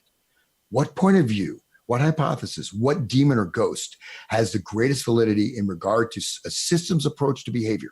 Again, systems approach. This is cyber. This is like this guy worked with Beers directly. Beers is a guy I showed in the beginning who was making that little control grid to run the whole economy. In studying the behavior of men, we may be leaving out something in our worldview and in our scientific dogma. We did not consider the mice in our biology. Who are the mice? We're the mice. We're the mice, right? We're the mice in their biology. They were extrinsic to the cubes part of the environment. I'm not even sure what the cubes, I don't know if he's talking about spheres or cubes. I think we're talking about the black cubes. But anyways, in studying the behavior of men and their affairs and artifacts, we find a lot that resembles the cubes. We're talking actually about the Khilafat, right? The satanic spheres. The behavior of men and their affairs and artifacts resemble the cubes in as much as if we were to observe the cubes and not the mice, we will think the cubes are affecting the mice. So the cubes, this is, we're mice in their experiment. Literally, we are mice running around in the maze, and we're going around and they're observing us. He just said, we want to kill most of humanity so we can ascend to be gods.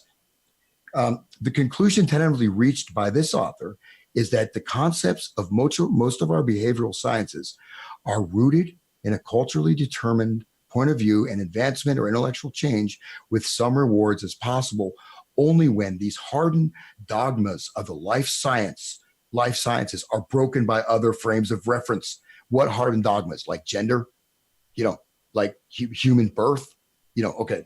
Um, Other consciously conceived, accidentally discovered realities, transcultural and metalinguistic. So we're talking about taking away human life and creating with a totally artificial system that is completely controlled externally.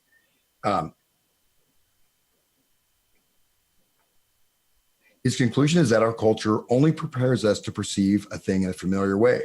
In order for us to receive intellectual change with some reward, we must cast away our hardened dogmas as they are broken by other frames of reference, other consciously perceived, accidentally discovered realities. It's perhaps impossible for the straitjacketed minds of pure scientists to consider the revolutionary import of this attitude. But those who, along with their being scientists, are also philosophers, or more importantly, sorcerers, understand the depths and dangers that pertains to us and our society. So right there, you have a statement that saying that it's a nice kind of ending, but it's saying we got to have, you have to put a little coating on it that the people in this, there's people in the sciences that aren't on board with what we're doing.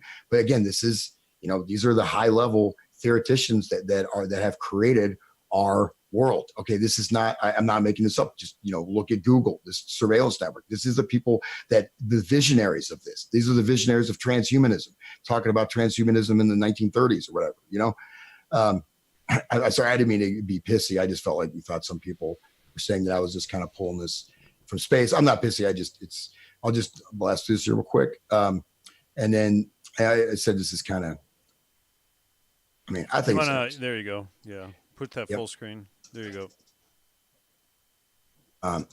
So now we're just going a little more of the technical. And so here we have the first level, like how you start this path, right? So instead of ascending to God, you start from the lowest level. How do you transform a society? How do you become gods on earth? You start from Nima, whispers or night specters. These are responsible for strange, frightening sounds in strange places. They excite the mind and cause strange desires. That is music. That is the first entry point, which I talked about on our last show, is these frightening sounds that excite strange desires. This is the music, the change of music. And Namaha is a sister of Lilith. Anyways, and the sister of Tubal Cain. Okay, and stuff is like super fascinating though when you get into it. I'll just I'll try to go through this a little bit quickly. And you got your Islamic mystic Ibn Arabi there, but the ruler of Thamael, Satan. Okay, let's see if Ibn Arabi insists the diabolical principle is that which resists the self-realizing urge to create the own other objects. Creation insists in the sole right of pure spirit and transcendence. Okay. Anyways, I'll move some of the stuff I'm skimming through here.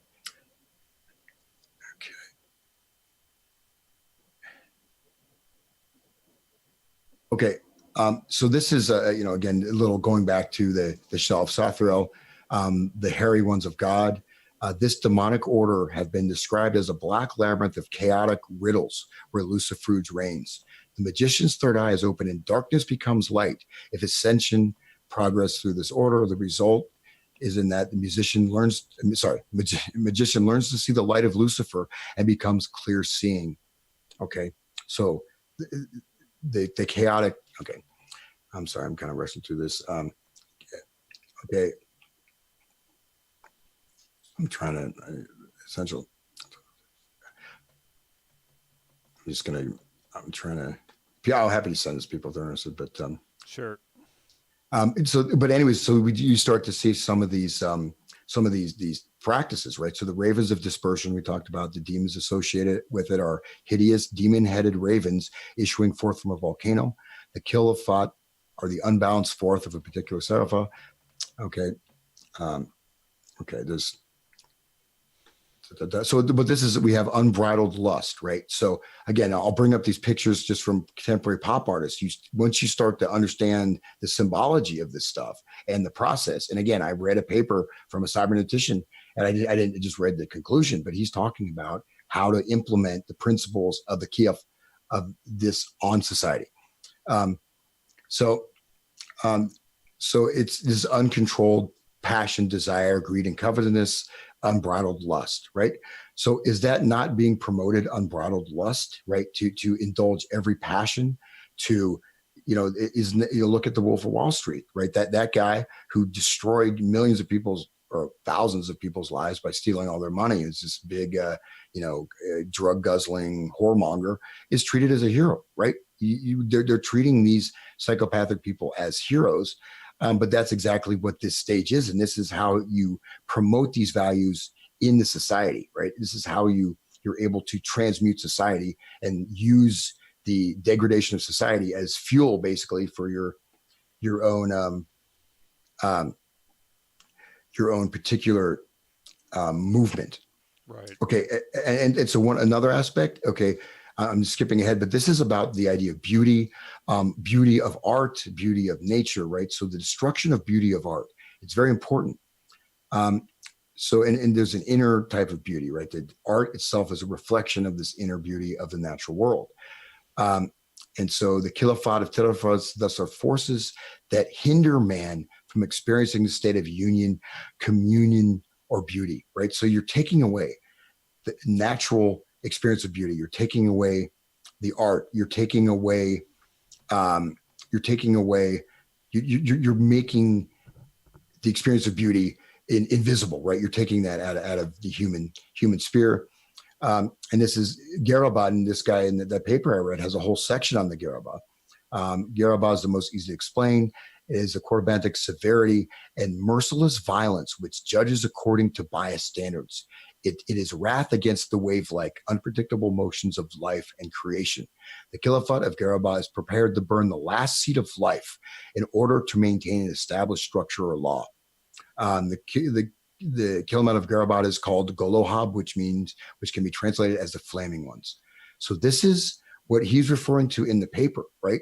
Is this idea that this absolute mercilessness to enforce this control state, to destroy anything, and to have this completely rigid, inflexible system that cannot be escaped from it. And we can see that all over the place, in our contemporary world.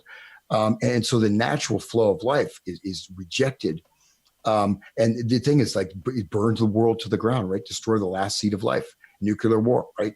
I mean, that's the insanity of these people. But, you don't think that the people in charge would, that they've got underground bunkers that, wipe out probably most of Earth for these things. This is what they believe. I mean, at least that's as a template they're following.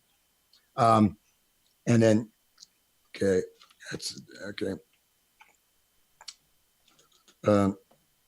Okay. And another aspect we have, Yesod, is the destruction of fertility. So you take away, you remove fertility and turn sex simply into pure pleasure. You remove creation, and you turn, they're known as the obscene ones, right? Gamala is a Khilafah associated with Safar Yesod on the Kabbalistic tree of life. It translates as the obscene ones. And the demons associated Yesod in the Seraphith that collects the energy from the Seraphith above it. It stores these archetypal ideas in the unconscious and expresses them in their correct time. It is associated with the sexual organs and unconscious sexual desire. It can be seen that without the correct expression of the images stored in Yesod, either through physical expression in Malkuth or by translating them in Tilabath, an unhealthy sexual repression exists, right? It is believed that priests who choose to become celibate end up molesting children, But basically, this is destroying fertility, right? And I'll show you some stuff. We have the Miley Cyrus, she has this thing like abortion is healthcare. So they're promoting sex as pleasure, sex as, in the most graphic types of, of sex there is. And but that is actually destroying fertility. And that's a very important thing. And this is absolutely, someone's going to tell me that's not happening in the world. And Gamelas are above the sphere of forbidden sexuality. This is the space of pedophilia, the space of rape, of incest.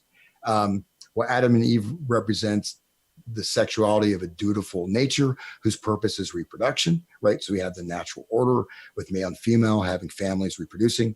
Lilith and her demonic lovers correspond to an initiatory sexuality in which the force of Eros is used to reach higher states of mind.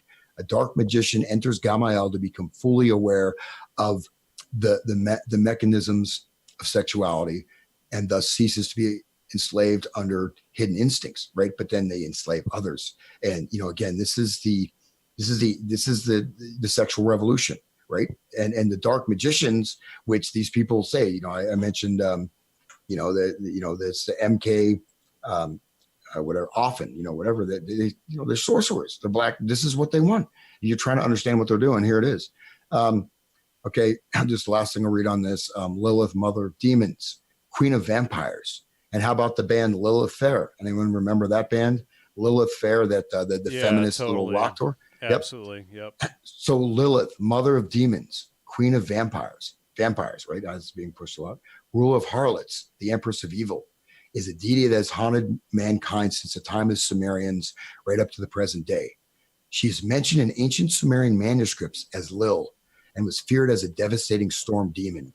Her name would later be associated with the Semitic word Leil, which signifies the night.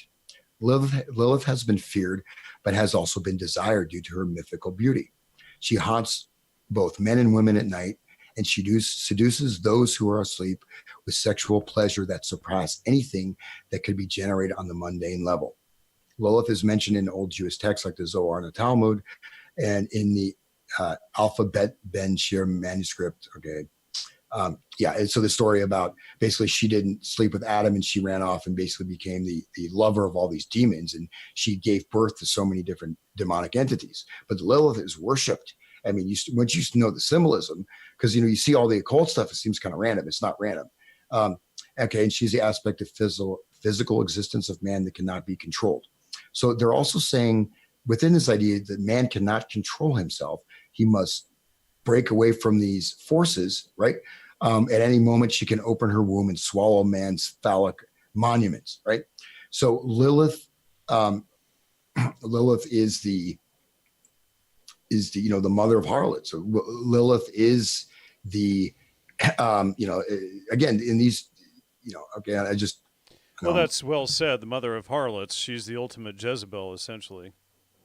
Yeah, and then I'll just I know I'm getting a little later. I'm just going to open this up. And she, in some of the beliefs, she becomes the serpent or the first Satan, essentially. Yeah. And just to at least give some evidentiary claims. This is a brand new Miley Cyrus thing. It's really cool. We'll just check this out. I've got a bunch of other photographs in here, so we'll just check this out. And I full screen. So look at this. This is her new. Okay, you got it. Here you go. Her new music video. This is what she's wearing. Good grief, man! You look at her vaginal area. There's teeth on it. You see the teeth? And this is the song "I'm a Lot Like My Mother." It's the name of the song. It's brand new release. Can you change that? I don't want to look at that. Yeah. But every one, her jewelry, there's all this stuff is there. Another Miley Cyrus, abortion is healthcare. Abortion is healthcare. And I can go back to that. There's a whole, I didn't get it. There's a huge amount of detail. I hope she does end her own family with that, her own family tree with that line of quote unquote logic. Yeah. She is, what she promotes to young girls because she was a Disney girl or whatever is just, terrible, and then it makes you think of her father and what he promotes in his country music. But wow. Yeah. But look at this. Okay. We'll just move on a little bit. Look at this. And this is showing the cesarean section. It's like a zipper. They used to have a clip where they show the cesarean section turning birth. You're removing fertility. You're showing this ugliness, this uncleanness, right? This pollution.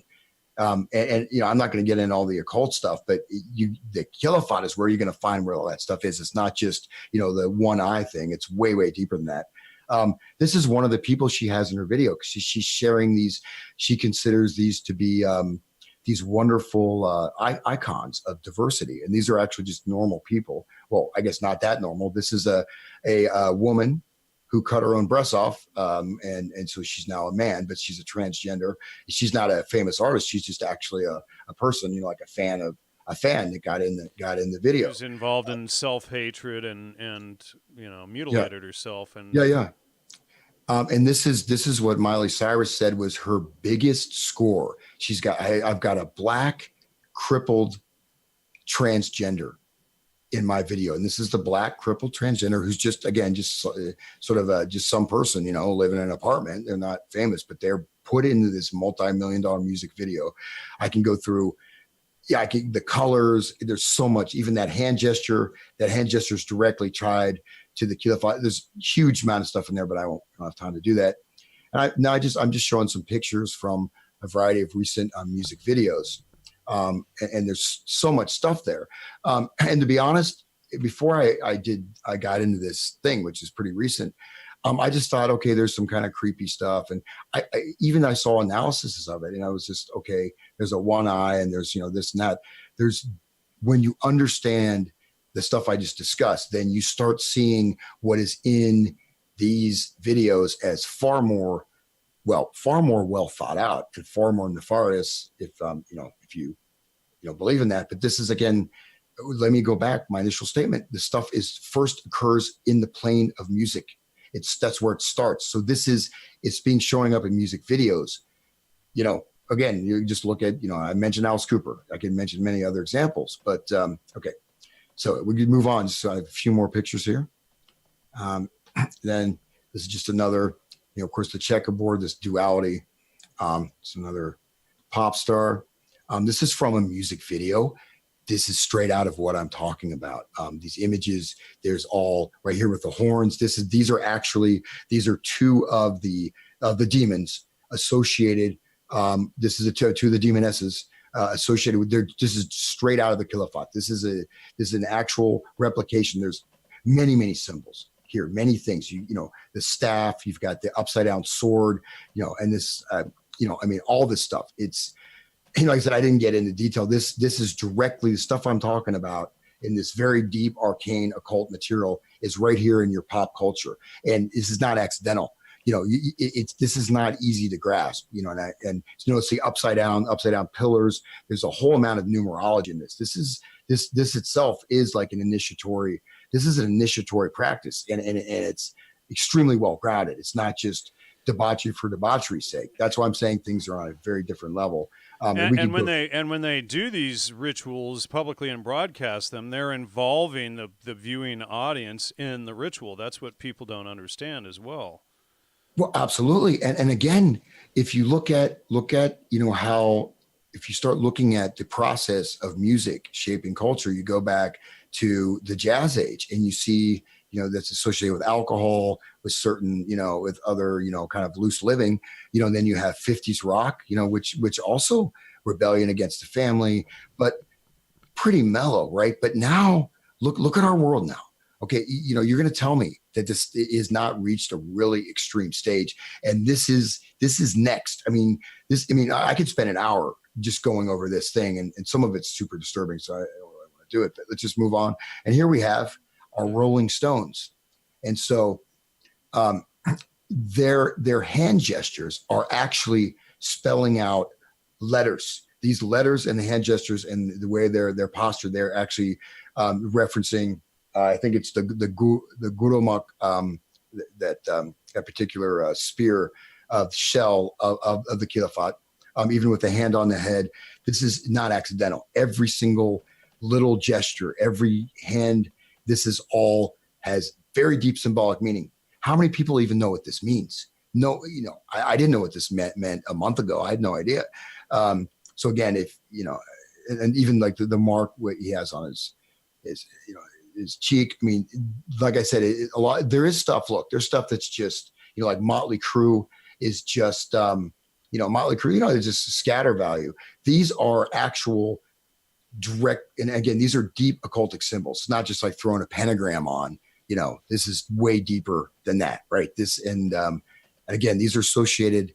The Khilafat is associated not only with you have demonic entities. It's associated with using society itself as the mice in your maze, as this kind of talked about, using wiping out most of humanity and they're just mice in the maze. So we have all kinds of different levels here of symbolism. I mean, there's just, you can see up, this is another. She's directly dressed as one of these demonesses. I didn't get into all there's both male and female aspects of each one of these shells. I didn't get into all the female aspects, but she is her iconography down to even the smallest detail is representing one of the spirits of the Kifat. Then we have, the animal and the cat, what does it say? Blind for love, the tiger.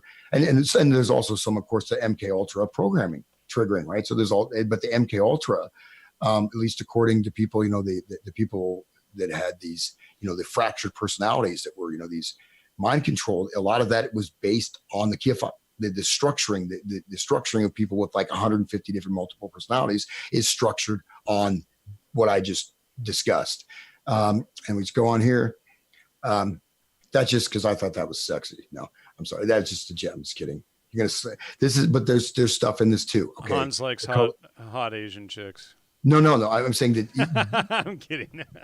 No. See, even this itself looks pretty innocuous. There's certain things with the clothing, this background. So we have symbolic elements right here, connected again with this ritual magic, and there's certain letters, and there's actually a sigil. There's one of the sigils I was going to show you guys. There's a sigil for one of these demonic entities in this backdrop for the music video. And they are hot Asians, but okay. And that's it. but I mean, I just, but that picture of Miley Cyrus from a new video, I mean, if that doesn't, dude, you got to show that again. Thank you. No, I had to stop it. I mean, so you're going to tell me that's just entertainment. This is connected with this idea of the demoness, even like with Lilith, right? Or, they actually know, of course, but all of her rings have a tremendous amount of symbolism. Okay. So it's not just the holding one eye up. Oh, I'm Illuminati. It's way deeper. And again, just to stress that this is tied into also scientific. It's connected with ritual science. Science is seen as a means of this power, because this is the power where the elite, the elect, become God, and they destroy most of humanity and enslave them. And the final revolution, as Aldous Huxley called it. Yeah. And so I know I kind of, I guess I got through everything. I kind of blasted through that. It's pretty heavy. I mean, like I said, if anybody has, and I could have reversed it. I could just have taken one of those pictures and then gone through all the details of this tree of death. And when you start, because, to be honest, like I noticed the occult imagery and I said, that's weird. Okay. I see some stuff I recognize. It didn't really make sense. Now it makes absolute sense. But how many people, this is a lot of the stuff, some of these are coming from ancient, Babylonian, Chaldean texts and stuff. These are very deep, high level occultic stuff that's showing up in music videos. And it's not, again, you can have debauchery, you can have naked women jumping around, you can show evil. This is on a whole other order, and there's a great deal of thought and planning going into it. It's not just random, right? You can to have all kinds of debauchery that will affect society. This is on a different order. And this is a level of, this is really an order, a battle for the soul of humanity. I think, now, do I believe in these demonic entities? I'm not sure, but I don't think so, but you never know. I mean, who knows? At this point, it's like, it looks more and more like, we're warned about this stuff because it can be used against us. And obviously the people who enact these things do believe it, and who enact these demons do believe it, and then they send them as memes, I guess, through the public mind, and then that's how this stuff becomes an issue. And I think there most certainly is evil in the world through iniquity and debauchery and all of this stuff, and that's why these books were given to us as sort of like owner's manuals so that we can read them and understand. But, the problem is people read them as kids and not as an adult, and then they think that there's nothing of value in them, or they didn't like how a teacher or a parent treated them when they were 5, so therefore they throw the baby out with the bathwater. And I think it's important, again, for people to read and understand the books themselves, so that they grasp as adults what these things are teaching. And if you aren't living in truth, if you aren't living for logos, you're going to be prey for these things. And and this is literally the fall. They get us to fall into iniquity and into all of this debauchery so that we can be easily enslaved. Well, certainly, and even so, the transgender stuff is directly connected with the kiafat. It is one of the processes, right? So again, things actualize on certain levels, and there are things. Something will show up in a symbolic form through music or through visual art or through entertainment, and then it shows up in the world. And this is enacting a process of ritual magic on the entire human population. And anybody who's following stuff like chemtrails, like 5G, how could somebody do that could kill off all life on Earth? Well, you're wondering. And in fact, I read that the one thing where to enforce the despotic power, you would destroy all life in order to keep this thing going. And like I said, I wish that I kind of wish that it was just one of those things I was like, because originally, honestly, I just looked at it as kind of a metaphor. And when I found the stuff with beards, and I found even there's stuff, that book God and Gollum by Norbert Wiener, and you've got, when you understand this stuff, then suddenly all the cybernetic stuff makes a huge amount of sense. So these people, these are the engineers. These are the people that have helped to design the entire, the IT thing that, even the smartphones, these are also like occult devices, Stuart right? These Brand and the whole thing that we've exposed on this show for years now. Yeah. But I mean, even, beyond them, I mean, you're wondering, I don't know if I answered your question. You see someone like Hillary Clinton or something like that, or, you see these evil, just tremendously evil people. And, these people with all this power in there, they're murdering children and have, human sacrifice cults. Well, this is the ancient religion. This is the ancient cult. And they believe that they are the true power, right? That they are pre-existing before God. Evil pre-existed God. And so therefore this is, but only for those. They believe that the universe was filled with darkness before the light of truth came along. I think that's where that comes from. But the issue is that a sliver of the light of truth exposes the darkness. But I don't know if I believe their version of things or not, because of course they do invert everything. Well, no, I would hate to believe that version. I mean, right. that's it's a pretty horrific vision. But right. again, but understand too, it's not. This is directly based on getting. So when they ascend, right, by as you systematically destroy society, you ascend the sorcerer, whatever, these adepts, these, I don't know, there's probably a lot more research to do on it, ancient whatever this is. You grow in power, and then they have grown in power. You're going to tell me they haven't? Well, obviously they have. And, here's the thing now. The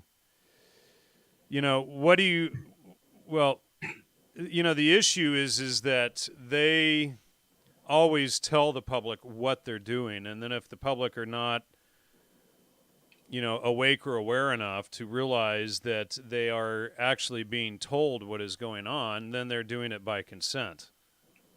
Yeah. Yeah. Well, I didn't get to the second part, which is the happy part. No, but here the other thing is that, see, ultimately these forces will be dispelled. They will. The light of truth, the light of truth does come and eventually expose them all to everyone, essentially. But it is, in my opinion, it is on the level that you have to really yourself. You really have to go into that path of truth, of moral uprightness, and these seeds have been planted in us, right? We have, just as any human being is going to have desires and whatever addictions and bad tendencies, that's there. But there's also all of this stuff is being dumped into our minds. So you have to, cleanse yourself. It's much easier to project on the outside and grasp for power than it is to actually try to transform yourself. But I absolutely, I believe this stuff, ultimately this is illusory. I mean, if you think it's not, if you don't think we can dispel it, then, then you're just, I mean, it's actually that's actually what the whole story of Christ is about. When people read it and understand it, that's literally what the whole thing is about, is coming to truth and living in truth and exposing the darkness. It's truth incarnate. And that's what took me so long to realize. I don't know if you've come to that same conclusion or not, but it took me years to realize it. But, he's showing the proper way to live in truth, in the light of truth. Would you agree with that? Yeah. Well, here's the thing is that, the one thing, and of course, saying that Christianity has weakness, right? And that's what he was saying in that paper, altruism, right? I wish I could have gone into that more, but it's pretty dense. But so once you associate yourself, when you there's a misunderstanding, right?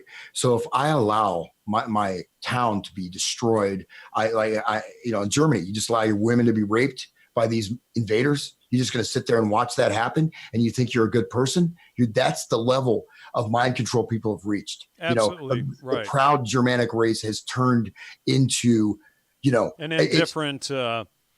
It's war. Well, it's war. Here's the thing, though, Hans, is like we've exposed on the show for months, and Todd, last show or show before, that the Nazi Party was created by the Thule Society and Baron von Sabotendorf, and these were Islamists.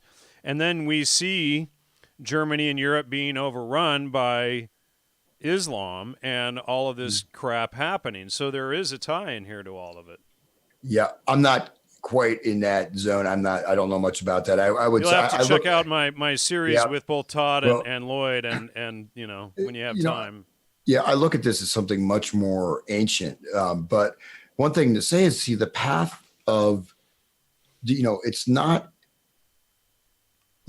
Christ, he kicked the moneylenders out of the temple. I bring a sword, right? The warrior's prayer. It doesn't mean that you bow down, but you have this, when you get this sense of service to all life, it's extremely difficult. But, when you start to see that you're here to serve the world, then suddenly you become part of this life force and the energy of the universe because you're part of it. So actually what would seem like this kind of self-sacrifice, because maybe your life will pass, but if, to go to this, it takes much more courage to live, to bring peace and tranquility and humility. But that's the place of spirit. You have to reach that. And it's difficult. You have to go to the center of your heart, but you also have to enact it in the world. You have to continually be improving what you're doing. But in my opinion, it's a path of joy. It's a path of freedom. And that's also what I believe with music is, I didn't get to, is that music itself, music is the antidote. Okay. It's not just poison. Music is the antidote. These laws of the octave actually transcend these laws. They would love to destroy any higher potential for humanity. They would love to wipe out, the earth, the magnetosphere, like you got HARP, the human brain operates on the same frequency as the ionosphere. And so they're manipulating the ionosphere. Like HARP, what is that doing? They're trying to kill what is this true life that we have in ourselves. And so music itself, I think, because of its vibrational nature, I mean, there's a lot of things that are happening, that are practical. But one thing I've noticed is that when you connect with, there's a sense, I don't like to say things facetiously. Like I'm not saying like I'm some like saint, I'm a sinner. No. But that basically that, you just make that intention to say, I want to help people. I want to do something to make this world better, and you just say, and however hard it is and however much, because you have to reflect on yourself. It's very difficult. It's not fun to see yourself in the mirror sometimes and say, man, but it doesn't mean you're guilty. You feel guilty, and it doesn't mean you bow down. It means you stand up without fear. And from that standpoint, I think that there's absolute potential and freedom, but it's the hard path in a certain way. But again, I think that, which I'll maybe get in a later time, I think that actually music itself and the sound is you start to unwind it by starting at the beginning thing. Cause it's almost like and I mentioned that mass hypnosis. It's like we're being put into a mass hypnotic trance, Absolutely. And anyway, so I think that's probably mine. final statement. But I appreciate people want to look into this. I mean, it's not easy to actually get the actual data and material. I'm trying to decipher some of these texts and finding the actual symbolism. There's a lot of internet. You're gonna find a lot of BS. I mean, I just obviously I just kind of threw some stuff together. But I thought if I just started talking, I would never get through the material if I didn't do a PowerPoint. But it's not that it's important to understand that this is being done. Obviously, they think it's effective. They don't need to put all that symbolism in there. They don't need to do all these, ritual sacrifices or have all these events happen on specific dates. You could still destroy society quite well without putting that whole other element. But that whole other element appears to me to be foundational. And it's the idea of you demand this. Only the elect, again, only this inner core is beyond God, and any means necessary is fine for the fulfillment of their agenda. And my only concern is that whatever's being shown in these music videos, what's that's going to manifest in the physical world, right? I gave some examples. I've given like 20 of them, but what is this leading to, right? This is a precursor, right? This is that Miley Cyrus, that picture, you almost can't get out of your mind, right?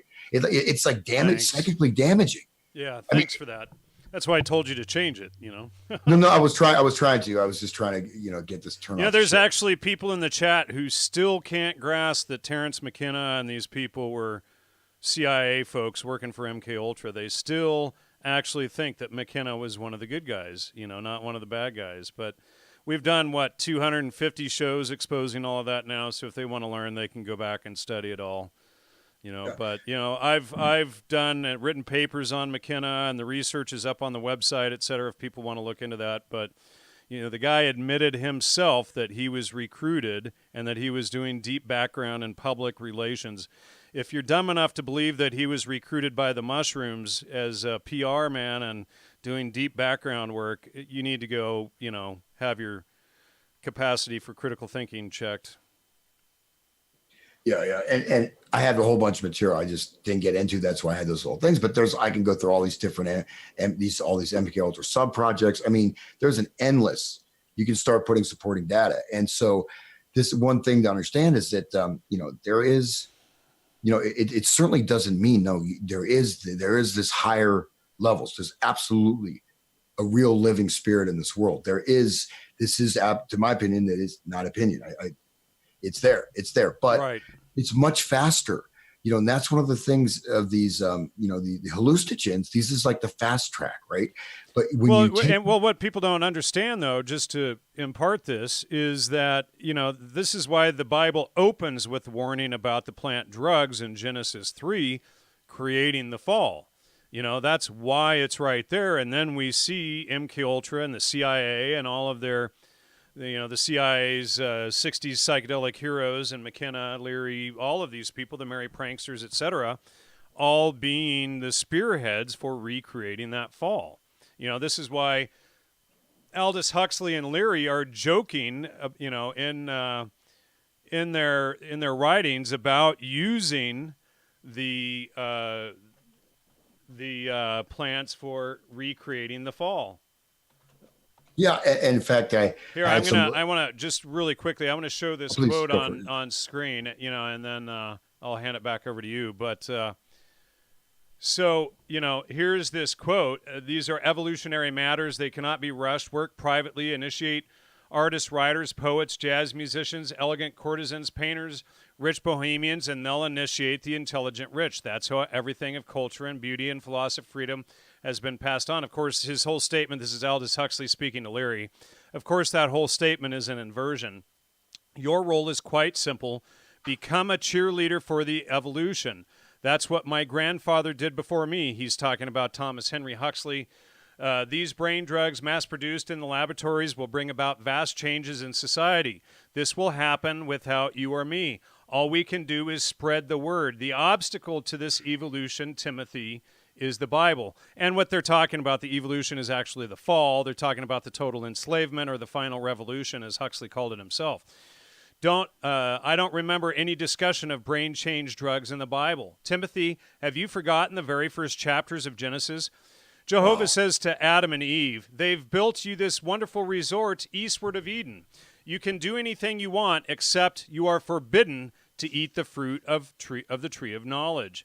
The first hold on, the first controlled substances, Larry says, Aldous, exactly. The Bible begins with food and drug prohibitions. So the fall and original sin were caused by the taking of illegal drugs. By this time, Aldous was chuckling away, very pleased with himself, and I was rolling on the floor with laughter. And that's Timothy Leary in a conversation with Aldous Huxley. And Aldous Huxley is who was the key architect behind the CIA's MKUltra program, one of the most evil people that's ever lived. Go ahead. No, I was just wanted to. I just got excited because I'm excitable, but also because in the cybernetic Macy conference, they talk about we will get the fruit of the tree. We will get the fruit of the tree of good and evil. This is exactly their, They've inverted the tree, though, the Kabbalistic tree that we showed tonight. It's an inversion, like you showed earlier in your diagram. Yeah, and here's the thing: as we descend, right, as we become bestial, as we go, the natural man, exactly. They ascend with their power and they're all that. Descending technically further into the darkness, but it's all inverted. It's an inverted tree. Yeah, but see, for them, you have to understand that. See, there's a very different spectrum, though. Like that's why I brought up the guy who's maybe his name will pop in my head. JJ Angle. I keep thinking it's not the punk rocker guy, or yeah. No, he's an example. He's what we're supposed to become, right? And that is Sodom and Gomorrah in a global state, essentially. Yeah, but they're gonna protect themselves in their own ways, obviously. And this is not. Again, we have we can trace this. There's a lot of stuff too in the Bible about all these, human sacrificing tribes, and there's other things. I mean, Lilith's name was actually expurgated from the Bible, but Lilith is worshipped. Lilith is like the patron saint of feminists. Did you know that? Oh yeah, of course she is. Yeah. And so then you see this. Women proud to murder their own children rather than protect them. I mean, it's the total inversion of everything that should be. And I read, to me, I just think it's so amazing to read someone, because again, the cybernetics literature is written in code. You'll never understand it. I mean, you'll understand it. Maybe there's levels of initiation for those behind the scenes, which you just gave that a wonderful, phenomenal example of the mask falling from the architects of the universe, the gods, who, in their minds, right? And so this is the thing I don't understand. And I'll say this, like, even so you have all power.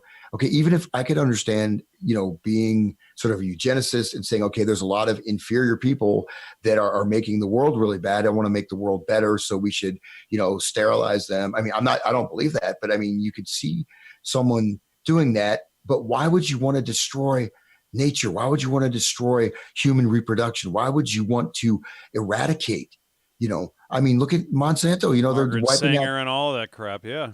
Yeah. And so that's where you have to see, this is, again, it's a twisted thing, but it's hard to understand, but I think it's right there. But again, I mean, I maybe you one couldn't call it a compelling case yet as I presented it, but I think this is a key, because when the cybernetic stuff is based off of this model as a model of social control with the feedback loops and the dyads, because the dyad and the positive negative feedback loop is the basis of cybernetics. So cybernetics is obviously a very potent technical science that, again, created our modern IT world and our little cell phone surveillance devices. But they also had very strong connections with this agenda and this occult stuff that they're rolling out. This stuff the stuff you're seeing in these music videos, those are things that only a very high level, adept of the dark arts. This is not Satanism. It's way, way, way deeper than Satanism. You can't call it Satanism. Satan is just one in this host of characters. You would never even see that stuff outside of, a deep initiation ritual, unless you're going to be human sacrifice. You may see that stuff, but now it's being rolled out in music videos for all of us. And, and so that's, like I said, I don't have the final answer on this, but I do think that once you grasp because I was always looking is how could you coordinate all this stuff? How could there be an underlying mechanism? I think, at least as a metaphoric and maybe an actual mechanism that this connects, and it connects with other things. But, again, we're talking about our own minds, right? This is very much connected with the human body and all the other, the energy channels and all this stuff. And it's, when you go with the psychedelics, you get a flash. You may have this beautiful spiritual feeling, but you're going to get the false light. You can, right? The clear light Leary's talking about is the light of Lucifer. And if you go into that light, if you go a certain point, you can never come back out. Right.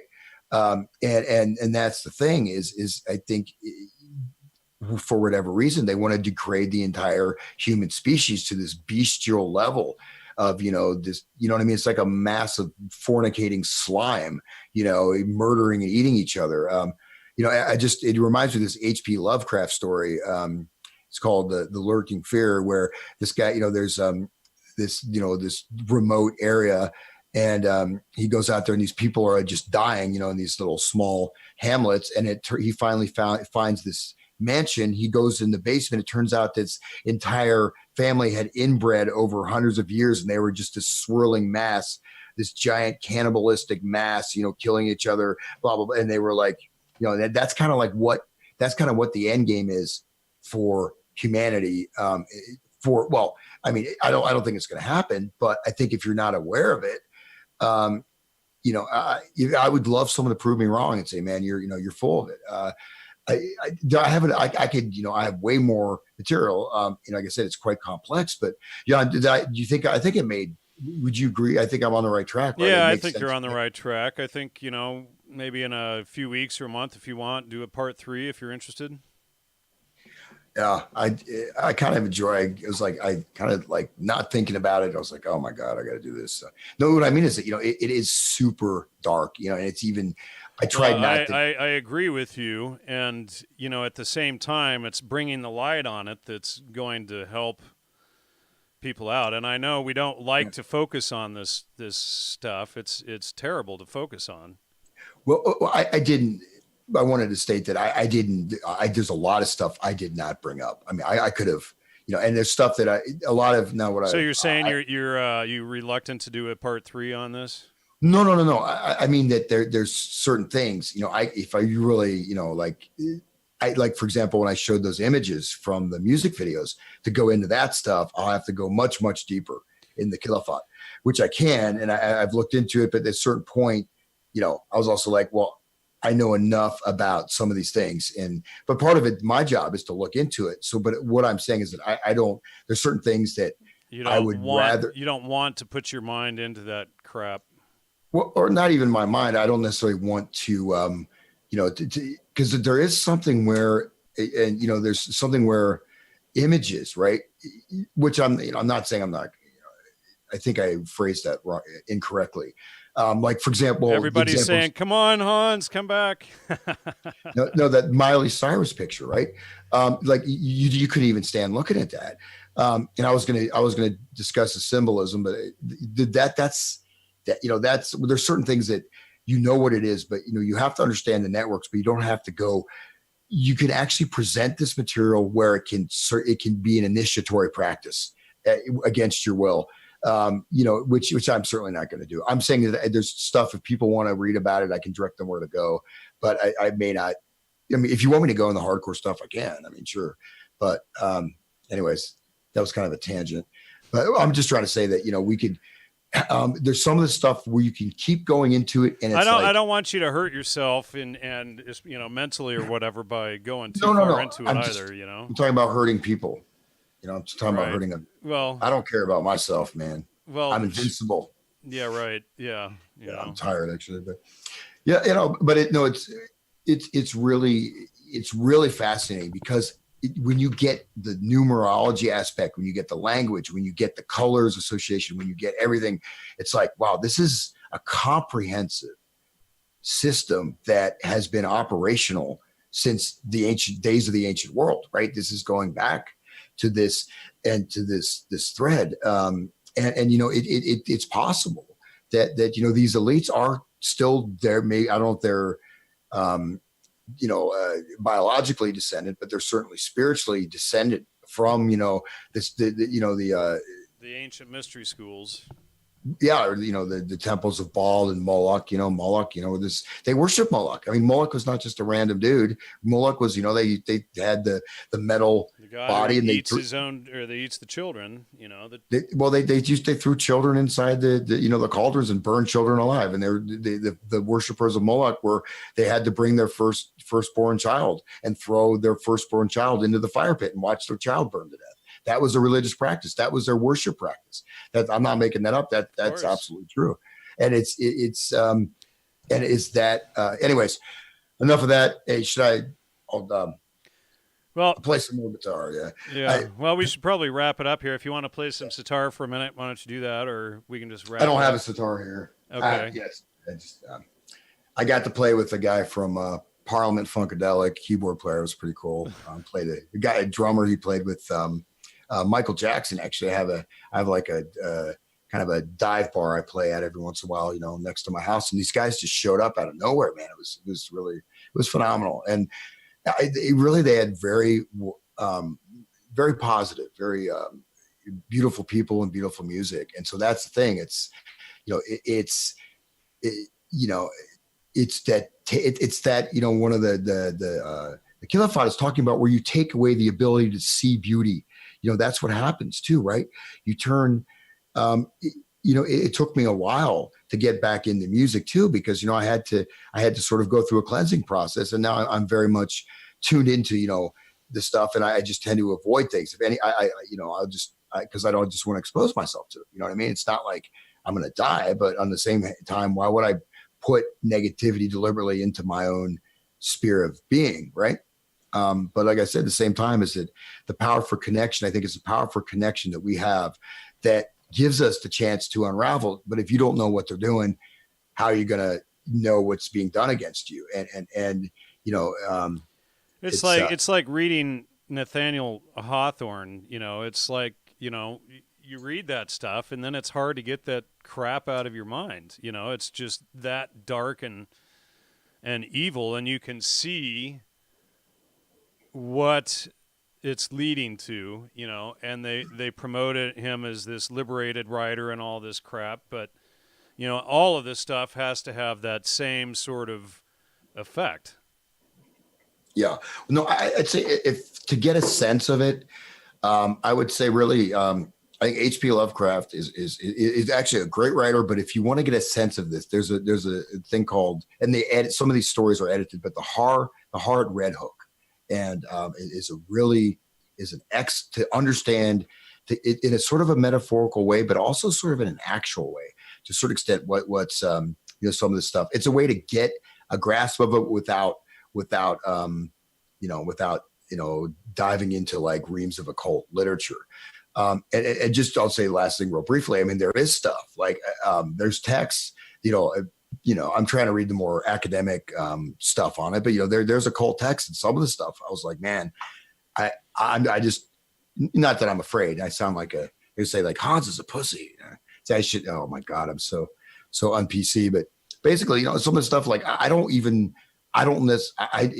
had the sense that if I continued to go down that, it's going to start to have an effect on me. It's like if you've seen one video of, you see a video of someone getting killed or something, you need to watch 20 hours of someone getting murdered. No, but on the other hand, to break down this symbolic order and the symbolic structure is extremely important, because it's all pervasive, right? It's not like we're just in a village and there's some, old cranky Satanist, stealing our chickens. No, it's like our children, our entire fate of society, of humanity, our culture, our race, everything is in the balance. And again, the whole inversion, like this, the thing with the transgender is directly part of removing the natural order. It's much more than just it's destabilizing society, creating infertility, but the deeper level of it is there. It has a very deep occult meaning and resonance that should be understood. So that's part of the intentionality of it. Anyways, and I think that also there is stuff, if you don't protect yourself, just because you think something doesn't exist doesn't mean it doesn't exist. And I think that's part of, you see these scientists, they're all mad occultists, and yet on the surface they say, oh, everything's just material. It's just we're just a bunch of atoms bouncing around and everything just happens. And human beings there's some slime and human beings just kind of popped out of the slime just because of this random pinballs, and there's no purpose. That materialism that's promoted to the masses that allows for a nihilistic, hedonistic, an amoral way of life. Because if you believe it, you're like, what does it matter? I'm just a lump of flesh. I'm going to die. So I might as well, just get off as much as I can before I die. But that the people that are promoting that, they are absolutely engaged with other things, with other realms, that they believe in that stuff fundamentally. I mean, look at Bohemian Grove. This ties into Bohemian Grove. It clarifies a lot of other things, but I'll leave it there, man. Cause I didn't get much sleep last night. All right, brother. Well, thanks so much for the great show tonight. Please send donations to hansutter@hotmail.com through PayPal. Also, please support the show, logosmedia.com. Sign up through Patreon. The link there is in the show description. Of course, we were demonetized a few weeks ago, so we need all the love and support we can get. If you appreciate the work and effort that we've done over the years to put out, please support the show. And, look out for the trolls and Satanists and whatever else, the occultists, the Baal worshipers and Moloch worshipers. And we appreciate everybody who contributed intelligently in the chat tonight. Hans, thanks again once so much. And let's go. Well, thank you. And again, I'm doing in my opinion, I'm doing the opposite of, making people afraid. I'm saying that we have absolutely, when you realize the level it's on and you realize you make that choice. And once you connect with that life force, once you see that it's not a form of weakness, that, that sacrifice, see Christ, the sacrifice, that's like, it's like, oh, this is the ultimate, what he just, he just died, then you see the necessity of that. Well, you see that he took on all of the sin. And when, like for those of you who don't grasp the depth of it, watch Mel Gibson's Passion of the Christ, but he's taking on all of the sin of the world. He's told he can't do it, but he takes on all of the sin of the world so that we have at least a way out through his example of living in righteous truth and trying to do the right thing for, the common people. At this point, if there is a way out, he is the only way out, and people need to wake up to that. And they, the dark occultists don't want us studying the Bible, especially the New Testament, but they don't want us to get it. So, this is why I changed the show to Logos Media. I mean, it used to be Gnostic Media. Now I look at all that like, my God, what the hell was I thinking? It was just crap. But, we do absolutely need that example of somebody who was truth incarnate to try to, who set the example for the righteous life for us to get out of this mess. And it's, I can't think of any other way out at this point. Yeah. And I'll just close on one last thing. I had someone contact me and he was talking about, black metal. He said a lot of people that are Christians or considered Christians, they're even, they love this black metal and it's just entertainment. No, it's not just entertainment. If you want an example of this stuff, of one of these levels, of these bestial levels, listen to some of this black metal stuff and things like that. So you take care of what you allow into your mind. Take care of it because things can have a much more deeper effect than you might imagine. And so it's not just entertainment. And so this is what I'm saying. The difficult thing is really getting that clarity. But on the other hand, you don't need to be afraid because this will be dispelled. Once you connect with that life force, that power of truth, of love, of goodness, you are free. I mean, you realize Christ consciousness, essentially. Yeah. But all right, Jan, thanks, brother. I'll talk to you soon, and I wish everyone a wonderful evening. Thanks, Hans. And, live. Let's look at this. This is Spock. Even Spock's into that stuff, man. What is that? Anyways, live long and prosper, right? Okay. All right. Good night, sir. Good night. Take care. Bye-bye.